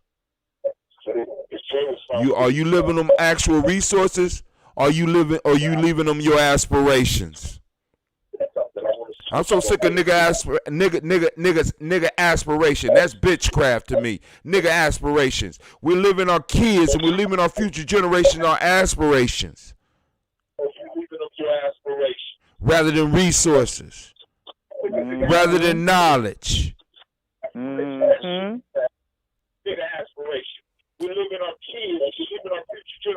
I'm sorry, I mean it, but it's other people on the line. Some other people other people come on the line, please. You know, I get excited. Somebody else come on and say something, because I know some of these other people, we got all this wisdom on the line. We don't drop some people. Kwame, come say me, brother.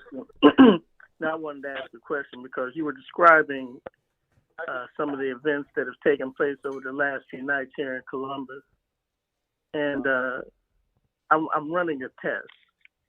So if I say to you, within what we understand our number system to be, that 2 plus 3 is less than 7 and it's damn sure less than 9. And what does that mean to you? Say it again. 2 plus 3 is less than 7. It's damn sure less than 9. What does that mean to you in our number system? You said 2 plus 3 is less than 7 and damn sure less than 9. Freedom. 2 plus 3, cooperation and communication build up to freedom, but it's less than 7, which is perfection. Study, rest, and perfection, and also is less than completion. I mean, because really, you can't be free unless you complete. You know, you could have the illusion of freedom, but if you are not complete, you're not really free. If you can't provide for yourself, you're not really free. If you have not, words, go ahead. Within the context, we were speaking. You were describing that there are things happening in town that have not come across your table. Within the context. So yes, what's sir. that say about 2? Cooperation. What's that say about 3? There's no communication. What's that say about it being less than 7 and damn sure less than 9? If those 2 are not happening, then it actually can't add up to 5. So it definitely won't move to freedom. And if it ain't moving through freedom, it ain't moving through study, rest, and perfection, which means it's not guided by study, rest, and perfection, which means that it's imperfect. And then on top of that, it could never be complete because it is not following the steps to actually get to 5. In other words, if it is not meeting our standards, then yeah, we need to look doubly twice as hard at it rather than just jumping in. It could never be complete because it is not following the steps to actually get to 5. I'm done. That's my mathematician and shit. I mean, that's the Black Yoda. You know, trying to make me think on a Nia night. But you know, but who else on the line? That's my mathematician and shit. I mean, that's the Black Yoda. You know, trying to make me think on a Nia night. But you know, but family, I mean, because the issue is, and I want everybody to understand this. I'm in support of our people moving forward at all times. But being somebody, and I want everybody to understand this. Let me say this.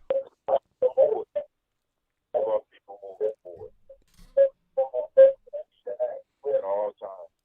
The way that many of us respect our ancestors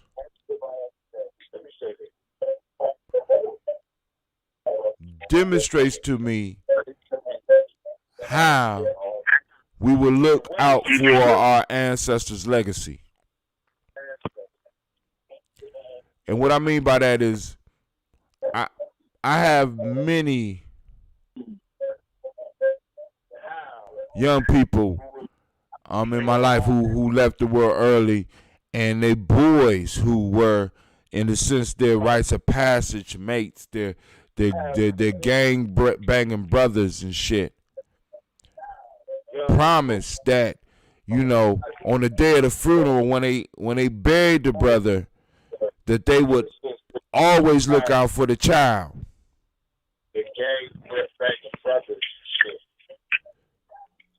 But because their word don't mean shit, them children grow up alone. And the brother fades, his memory fades along with the t-shirts that they was wearing when they put them on. So I have to be very clear when I'm talking to my young people, when I'm talking to some of the ones that are willing to go out there and do this type of shit. I have to be very clear with them about, please know who you fucking with. Because if you have children, who are you living that responsibility to? See, because part of the issue for anything that we do, like let me say this. We have to come up with a net mechanism within our own community where we have a full-time individual that is able to deal with shit like this. And what do you mean? I know that this type of problem can't be dropped on an individual, but this individual will be able to be well enough known in the community so that when some shit need to go down, you know that because this individual is receiving funds from the community, not from no goddamn grant, when he's receiving funds from the community, that you know that when you see their name on some shit, you know for a fact that it's legit. And they don't mind putting their name on it. Why? Because they are receiving their living from the community. Freedom is not a part-time job. Liberation is not a part-time job. And that's how we treat this shit. Matter of fact, we don't even treat it like a part-time job. We treat it like a goddamn hobby. Some shit just happened. Let's go out. We're gonna go out for 2 or 3 days and we're gonna kick. That's how you play golf, motherfucker. You don't fight for freedom like that. We treat it like a goddamn hobby. Freedom is an everyday struggle, an everyday fight.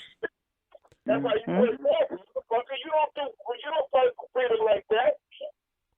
You know what I'm saying? So it's like, yo, we got to get serious about what we want. When I want rims, we know what to do. When I want that car, I know what to do. When I want that house or I want to pay that expensive rent, I know what the fuck to do. But when I come to freedom, we all confused. Come on now. Yeah, I know it's like, but I'm gonna stop. But anybody else before I get up off of here?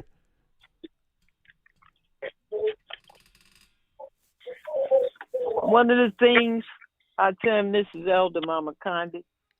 One of the things that I've found to be effective, because we do have to take care of basic needs of our people. I found that in things I cannot afford to do on a large scale, I live below my means, so it puts me in a position to be able to do something that helps somebody. So living below my means, I can feed about 28 people one meal. Living below my means, I can provide incontinence supplies for some elders. Living below my means, I've been able to help folk who need to take trips to Africa, take care of business. I can't afford to go, but I can help somebody else go. Living below our means will put us in a position to help ourselves and one another. And we can get more done that way. But if everybody's just looking out for themselves and they're living above their means, we're not going to get a whole lot done. And we haven't gotten a whole lot done. I yield. Anybody else got something they want to say before we get up? 327. I had to silence your phone because you listening to us in the background and you on the phone. You can't do one. You can't do both. You need to do one or the other. Yeah, I'm out. You got me on? You back on? No, you on. You got some words you want to share? So you said something earlier today about Carr when he was talking about the Senate Majority Leader, I guess it's Rich McConnell, right? Yes. And you was speaking that, okay, this guy here, had a plan, right? Right. And this plan was to, what it was that he created the most powerful position in that whole realm of things. He's much more powerful than the president. You know what I'm saying? Because the Senate only has 100 members, but the House has, I think, 399 or 499 members or something like that, some huge amount. But once anything passed the House, it has to go through the Senate. Word. And he said, in his words also, that we can't bring up or talk about reparations because the people living now wasn't living back then. That's what the senator majority leader said, and he said that so we ain't gonna entertain that. And guess what? They ain't It's entertaining back on it. hold again. Right. It's on hold again. He put himself in that position so that not only so that he could say it, but when he said it, it was done. We ain't entertaining that. The House will do what they want to do. The House is ran by a Democratic majority, majority Democrat, but the Senate is ran by Republican. You see what I'm saying? Right. Now that tells me that, and the thing about his job, I think Rich McConnell, and I think about his job, it's an appointed position. Right. So you can't get him out of that. You see what I'm saying? Unless he decides that he's gonna not be that anymore, and he's just gonna be a senator. You see what I'm saying? Right. But he's also, I think he's also either from Kentucky or Cincinnati. He's from Kentucky. Almost same place, but yeah, Kentucky. Yeah.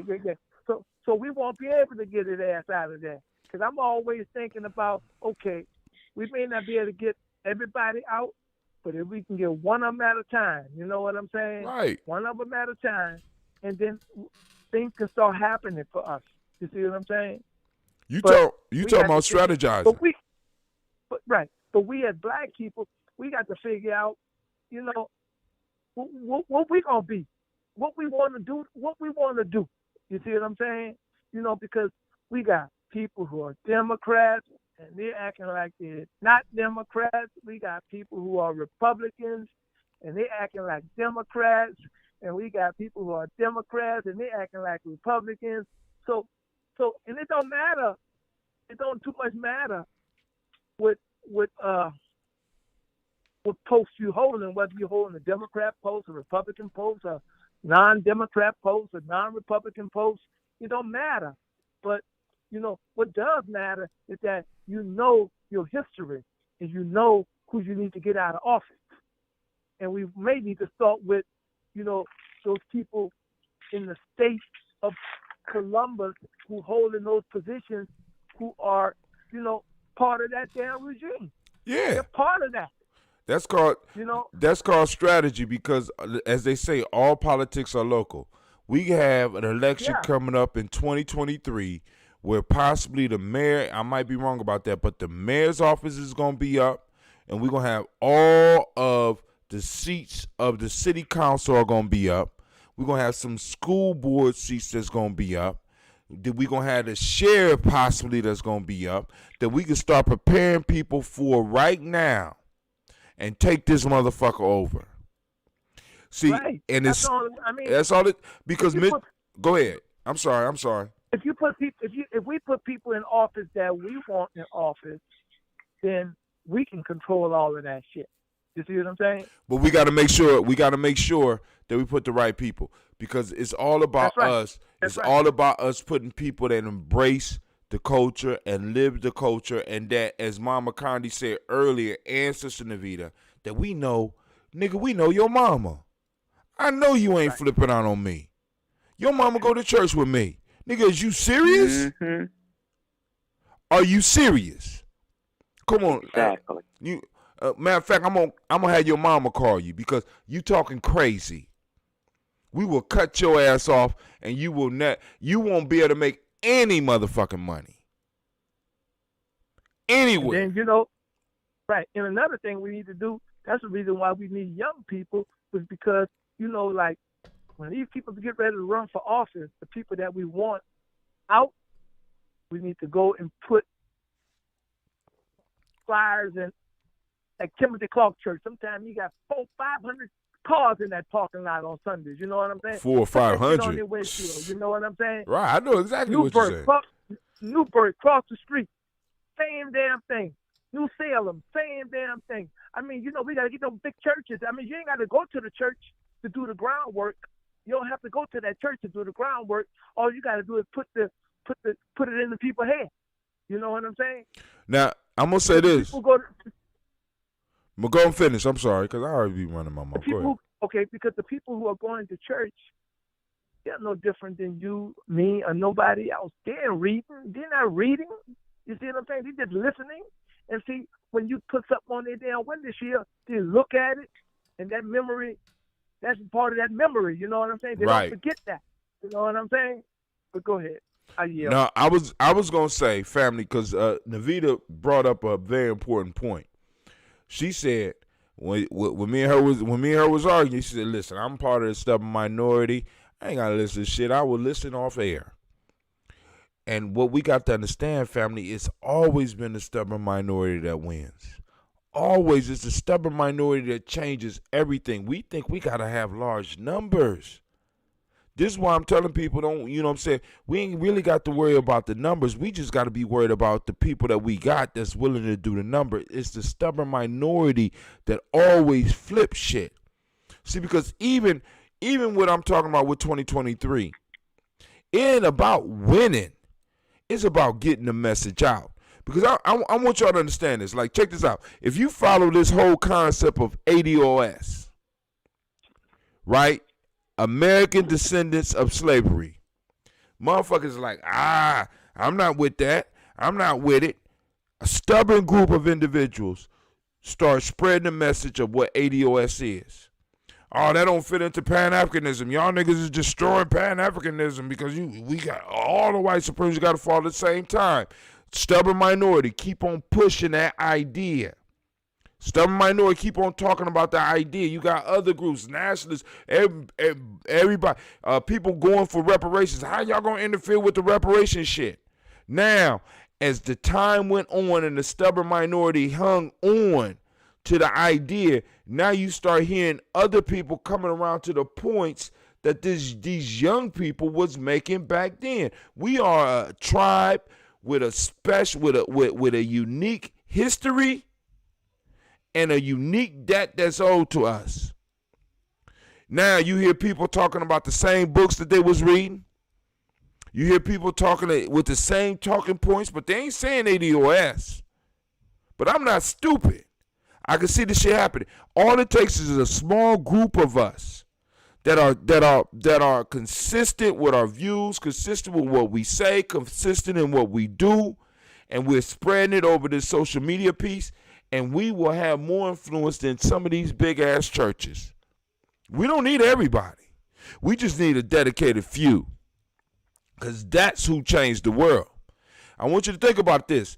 Going back to Hannibal, it wasn't all of Carthage that ran up into Rome and fucked it up for the time that it did.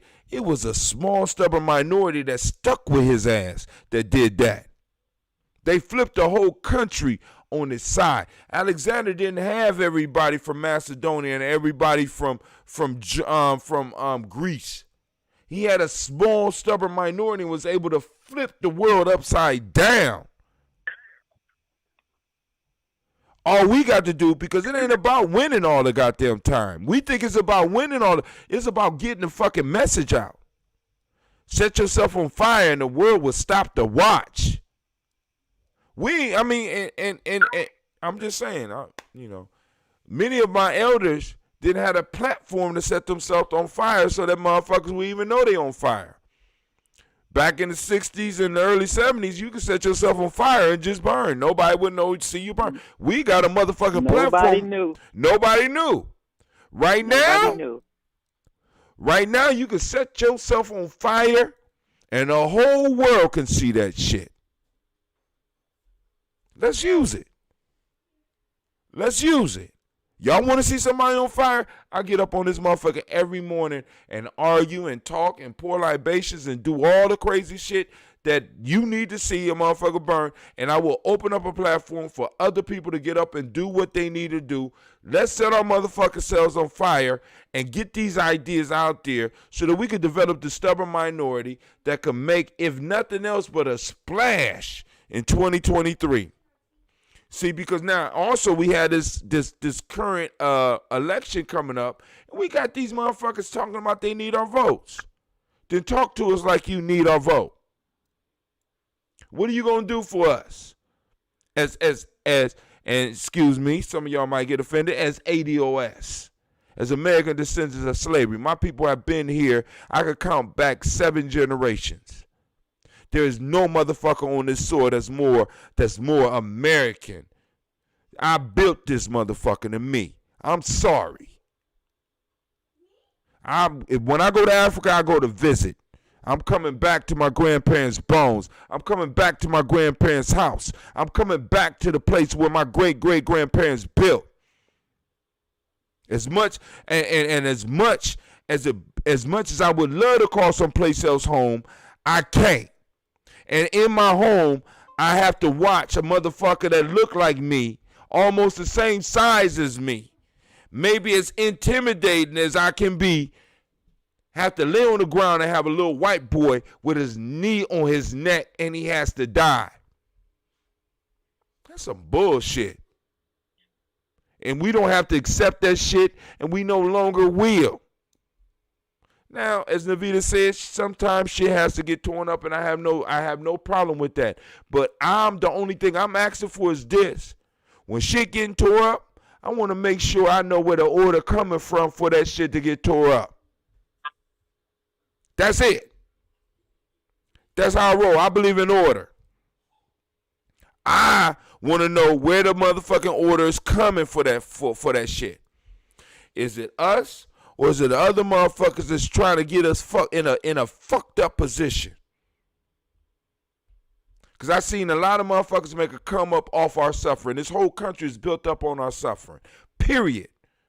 So I have to be very careful with anything that I see going on out here, because I see motherfuckers are thinking 3 steps ahead. While we still caught up in this murder, we got other motherfuckers that have already built scenarios that are 3 times beyond this. Those that are thinking. It's deeper than just brother that was there, even though his death is meaningful. It's deeper than that. But I'm going to stop right there because I was about, somebody else got something. Y'all got to have something to say. Shut me up, please. I'm glad you say you said, this is Elder Mama Condi. I'm glad you said we don't have to be a large number. Hannibal was proof of that. Hell yeah. We didn't have big ships like these crackers did. But he would do simple shit like throw snakes on the deck of their ship. They ain't going to be worried about us. They ain't trying to shoot at us. They trying to figure out how they're going to survive these damn snakes. Right. He was brilliant. Malcolm was right. All you got to do is let history be best qualified to reward all our research. Oh man. Everything we need to do, everything is noted in our history. If we go back and read, study, research, we'll have every answer to every problem that we are facing. And I'm gonna even go deeper than that because not even deeper. Let me say this. This is why I talk about wisdom mining. Because how did Hannibal learn? See, Hannibal, when he took over, he was very young. So there was a certain system that was there that Hannibal was able to glean wisdom from. Our ancestors left us all of the wisdom that we need to overcome this beast through the proverbs and through the stories. Going back, you look at one of the stories about Hannibal and having to deal with the Romans and them needing to get out of a tight spot. What'd he do? He straps rams or sheep with horns or whatever it is, and he ties the fire around the horns of all these animals, and he forces them uphill and set that shit on fire. And the Romans think that his army is going uphill because they hear all the goddamn noise, and they go over to try to ambush him. But when they get over to ambush him, they see it ain't nothing but a bunch of sheep. Hannibal and his crew is gone. That was stories and wise sayings of our elders. Sometimes, see, and I'm gonna say this, just like with religion, sometimes I think some of us hide behind, well, we need to perfect the study too. I want to be clear on what the study means. The study means that we're going and we getting that wisdom. We getting that deep wisdom that our ancestors left for us in those nuggets. You know what I'm saying? Because Hannibal didn't sit in no goddamn library his whole life. He got out there and did that shit, so he had to have rules of thumb that he was able to use immediately in times of trouble. Unfortunately, the politics that was going on in Carthage didn't support his rules of thumb and shit like that, you know, because they was doing the shit we doing right now, you know, what we kind of do, you know how we do, you know. And we learn from that too. We learn from that too. I agree. There are only two things that a person can teach you, and only two things that you can learn. What's that? And those are as follows: what to do and what not to do. Did y'all hear that? What to do and what not to do. You know. But yeah, it don't take a lot of us, family. You know what I'm saying? But it takes that stubborn minority, and you throughout history we have seen the stubborn minority make massive changes to the world. Ain't never been a large majority of motherfuckers that changed the world. It's always been a small minority. As many motherfuckers say that they and Mama Condi can attest to this. As many people that say they marched with Martin Luther King, or say that they was in the Panthers, or say that they was with Move, Mama Condi can attest to the fact that probably 75% of them motherfuckers is lying. They wasn't nowhere around. Nowhere around. We getting our black asses beat damn near to death. So where was Patricia? I don't know. Her ass was nowhere around. Patricia's ass gone. Her and James both. Mm-hmm. And there's other elders that could tell you the truth, right? Because you look at the films and you think, and you see the march. But please understand, when you see the march, please understand that the march was organized by a stubborn minority and led by a stubborn minority. And because it was made popular, other people joined on. And just because they was walking does not mean that they was truly involved with the movement. A lot of people are used to being present, and we get confused. We think because they were there that they were a part. I marched with King. A lot of people like that. They like to be seen. Right. But they're not doing any work. I marched with King. I was in the Black Panthers. Yeah, all that. Come on, family. It was a small group. Let's be very clear on that. You know what I'm saying? And it was, and then on top of that, it was a small group that was funding them.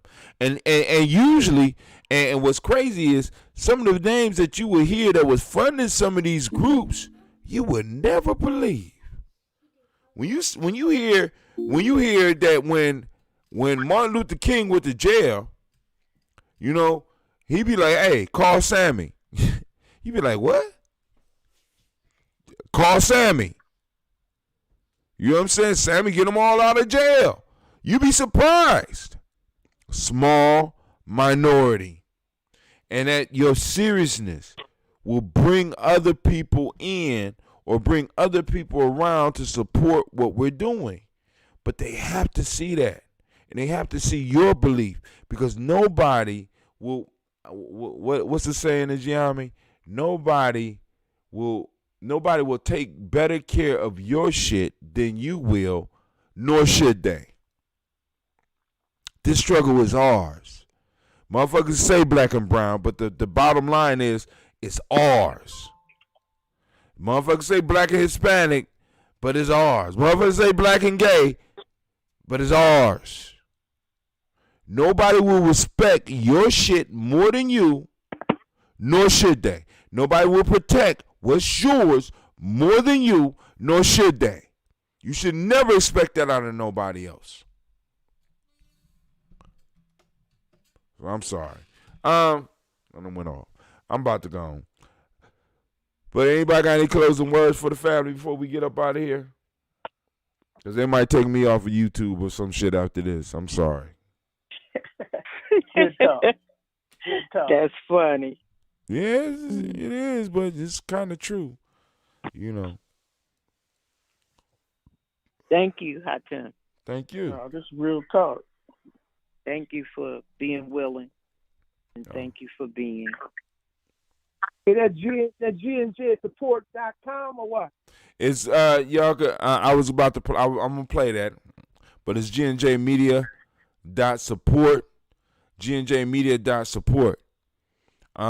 Those that want to support what we do here at G&J Media, because like I said, what we're trying to do is we're trying to set up a model for the rest of the country, because like, for example, Mama Condi said we got to take our shit seriously, right? And it's like, and she says that if she lives below her means, she could feed 28 people. But what if 28 people take $10 a month? That ain't, if they can afford it, and put that shit together. What if 2,000 people in the community put $10 a month together? Would Mama Condi have to live below her means in order to feed 28 people? See, the system that we're fighting against, these motherfuckers learned it from somewhere. We want to take credit for everything, but we don't want to take credit for everything. If white people got everything from us, all of inventions, all this shit we started, where did they get the system that they're using? From us. But we don't want to claim that shit. And we don't even want to use our own system. We don't want to use our own system. To help ourselves. And the system that they're using is the taxation of the people. If you are in the village, if you are in the nation, there's a self-taxation piece that has to go on so that everybody can be served. But you can't do that if we are rugged individuals, can you? Why y'all get me started? Why you get me started on that, man? I was trying to go. Come on. I'm trying to let you go. But you brought that up, man. But I mean, because I got to explain it. I can't just say G&J Media support, GNJmedia.support, and just leave it. No.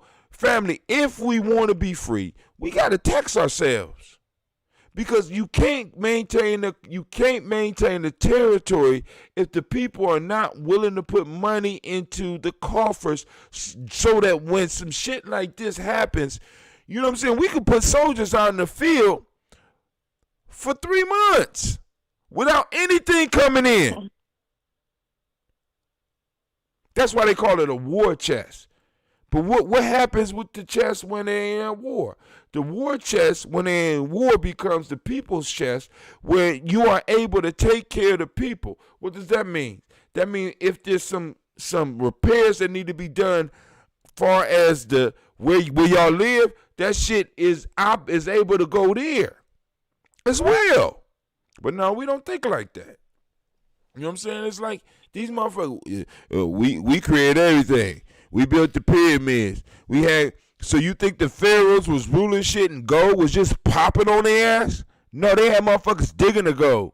And they had other motherfuckers paying taxes so that they could pay the people to dig the gold up. That's right. And you think the pyramids just rose up out the sand? No, they had motherfuckers paying taxes so that shit could be built too. Get off the magic Negro shit. That's why that white boy sat on that black man's neck, because they think we magic Negroes and they think that we can survive almost anything. I swear to God, that white boy probably said somewhere, I thought he was tougher than that. I thought they could take that type of shit. Y'all we still on the magic Negro shit.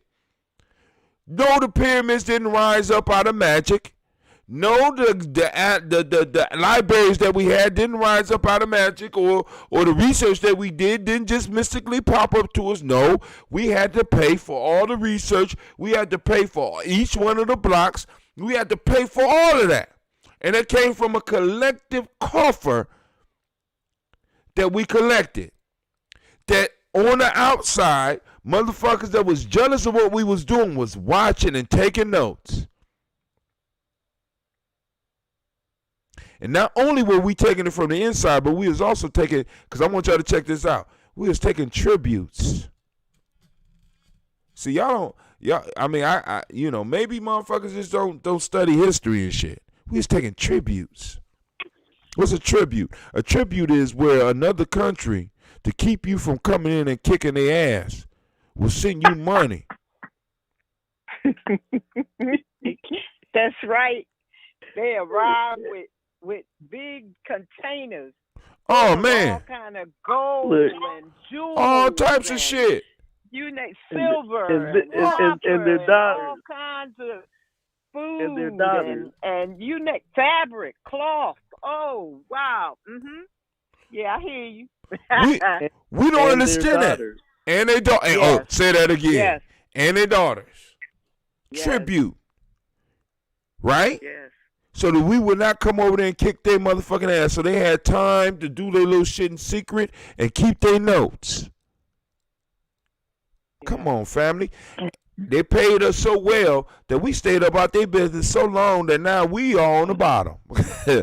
That shit ain't gonna happen again. We got to pass the story forward. Look, along with taking tribute, you need to send motherfuckers over there to find out what these motherfuckers is doing. Tribute meant that not only was we taking taxes from us as ourselves, but we had other people paying us money into our treasury so that we could do more for the homeland. Right now, we're paying tribute. When you go to the corner store, you're paying tribute to what was the dude's what was the bad guy's name in that they had in that movie 300? I know you talked about. I saw that before I went blind. I can't think of the guy's name, but I know what you're talking about. His Committee of 300? No. I'm trying to use historical figures. When we go to the corner stores, we're paying tribute to Darius, and what was Darius' son's name from the Persians? Well, say Xerxes or Cambyses? Xerxes or one of all of them. We're paying tribute to them when we go to the stores in our neighborhoods. When we pay rent, right? We're paying tribute to Alexander. I just want to put it in a historical perspective for y'all, so that you understand what you're doing, right? See, black folks' lives is based on tribute right now. When at one point in time in history, tribute to us was extra. We got tribute. Now we paying tributes out just so that we can exist. How y'all like? How I feel? How did it feel to you, right? We like that, don't we? It's easier to pay tribute than to have other motherfuckers paying tribute to us, right? Oh, we gonna flip the perspective here, Gianni Journey, for you. Well, I blew up old paradigms. I ain't got time for this shit. Cause the riots used to serve me. God damn it. Alexander was trying to meet with the gods outside of Olympus and come to Ethiopia. Come on now. We live in an existence that is below a slave. It's below a slave because a slave at least had an idea of what he was and was trying to get free from it. We pay tribute to everything and everyone in this motherfucking country. And I'm just saying it's about time that we start rising up and start getting motherfuckers to pay tribute to us.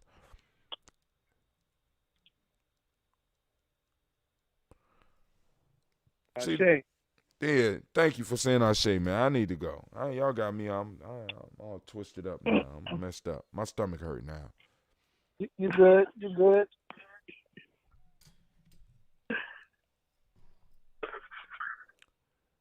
And I'm gonna end it on this. Fuck Alexander. Fuck Darius. Fuck Xerxes.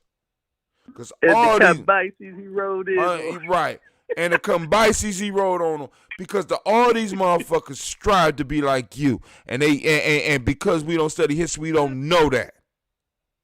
And now we sitting over here and everybody is just milking us and taking from us and abusing us and sitting on our goddamn necks while we die in the goddamn street. I gotta wake up in the morning and fear driving to work every motherfucking day because there's a possibility that one of these racist motherfuckers could pull me over in a car, shoot me dead, and motherfuckers will forget about me in 2 weeks. Give me a motherfucking break. That shit is that's not living. This ain't living.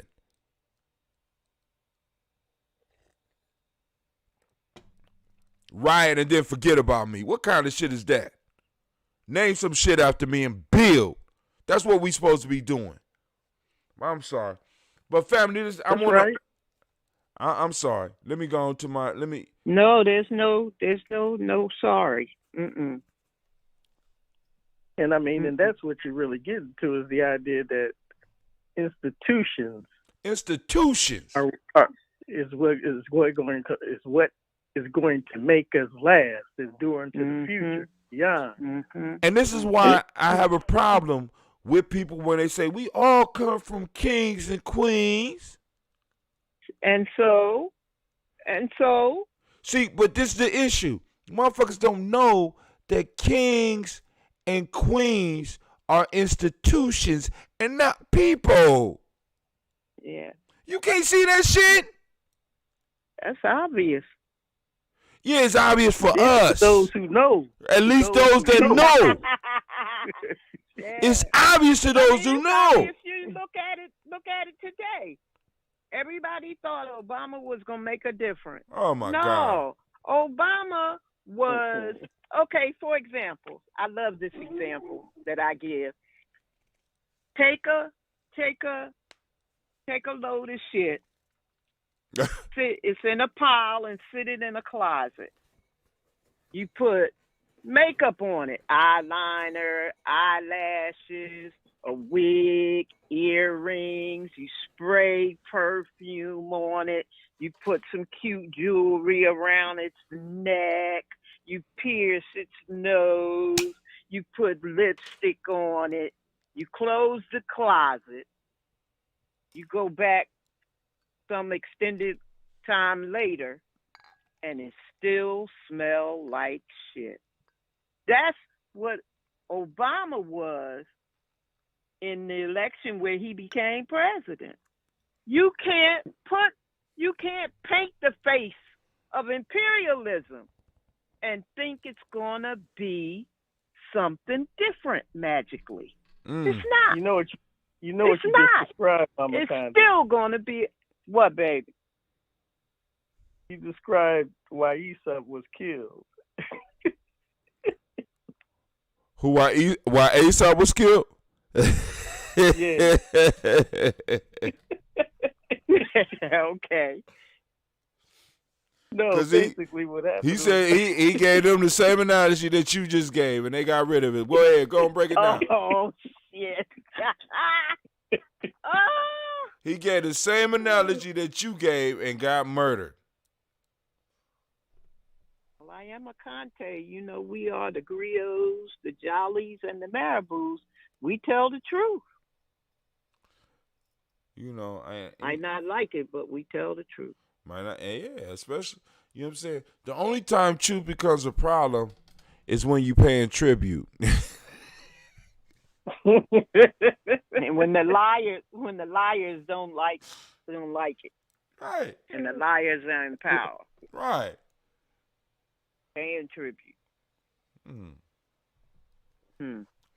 But family, I want to thank you for joining us in the congregation of the mighty, the home of the stubborn minority, the place where your hustle builds muscle. This is Giami Journey Media. Bye-bye.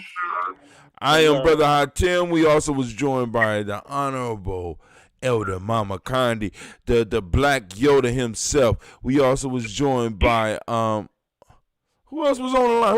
Who else on the line out there? Illumila is out there. Sister Navita was out there. Brother Quasi was out there. And this is a Heart of a Simple production. Kwame. Shaka checked in. Oh, and Shaka checked in. It's a Heart of a Simple production. Where we strive to blow up your old paradigm. Family, I want to thank y'all for joining us. I will catch you for the toast tomorrow morning. This is Brother Hatem, and I'm out. Peace. Put that sight up. You say who? Put that sight up. Oh, okay, cool. All right, let's run a commercial. We're going to run a commercial. Hold on.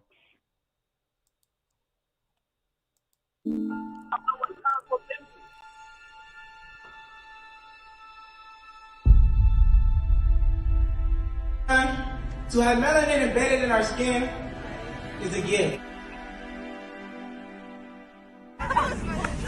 Oh my gosh, when I say too black, you say too strong. Too black? Too strong? Yeah.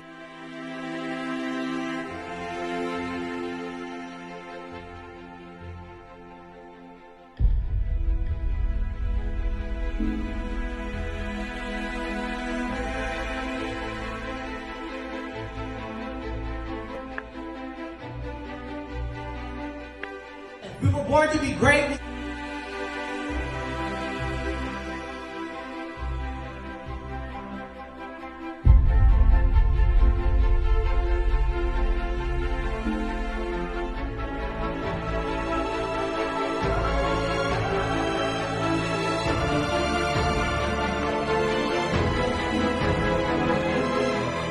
Oh my gosh, when I say too black, you say too strong. Too black?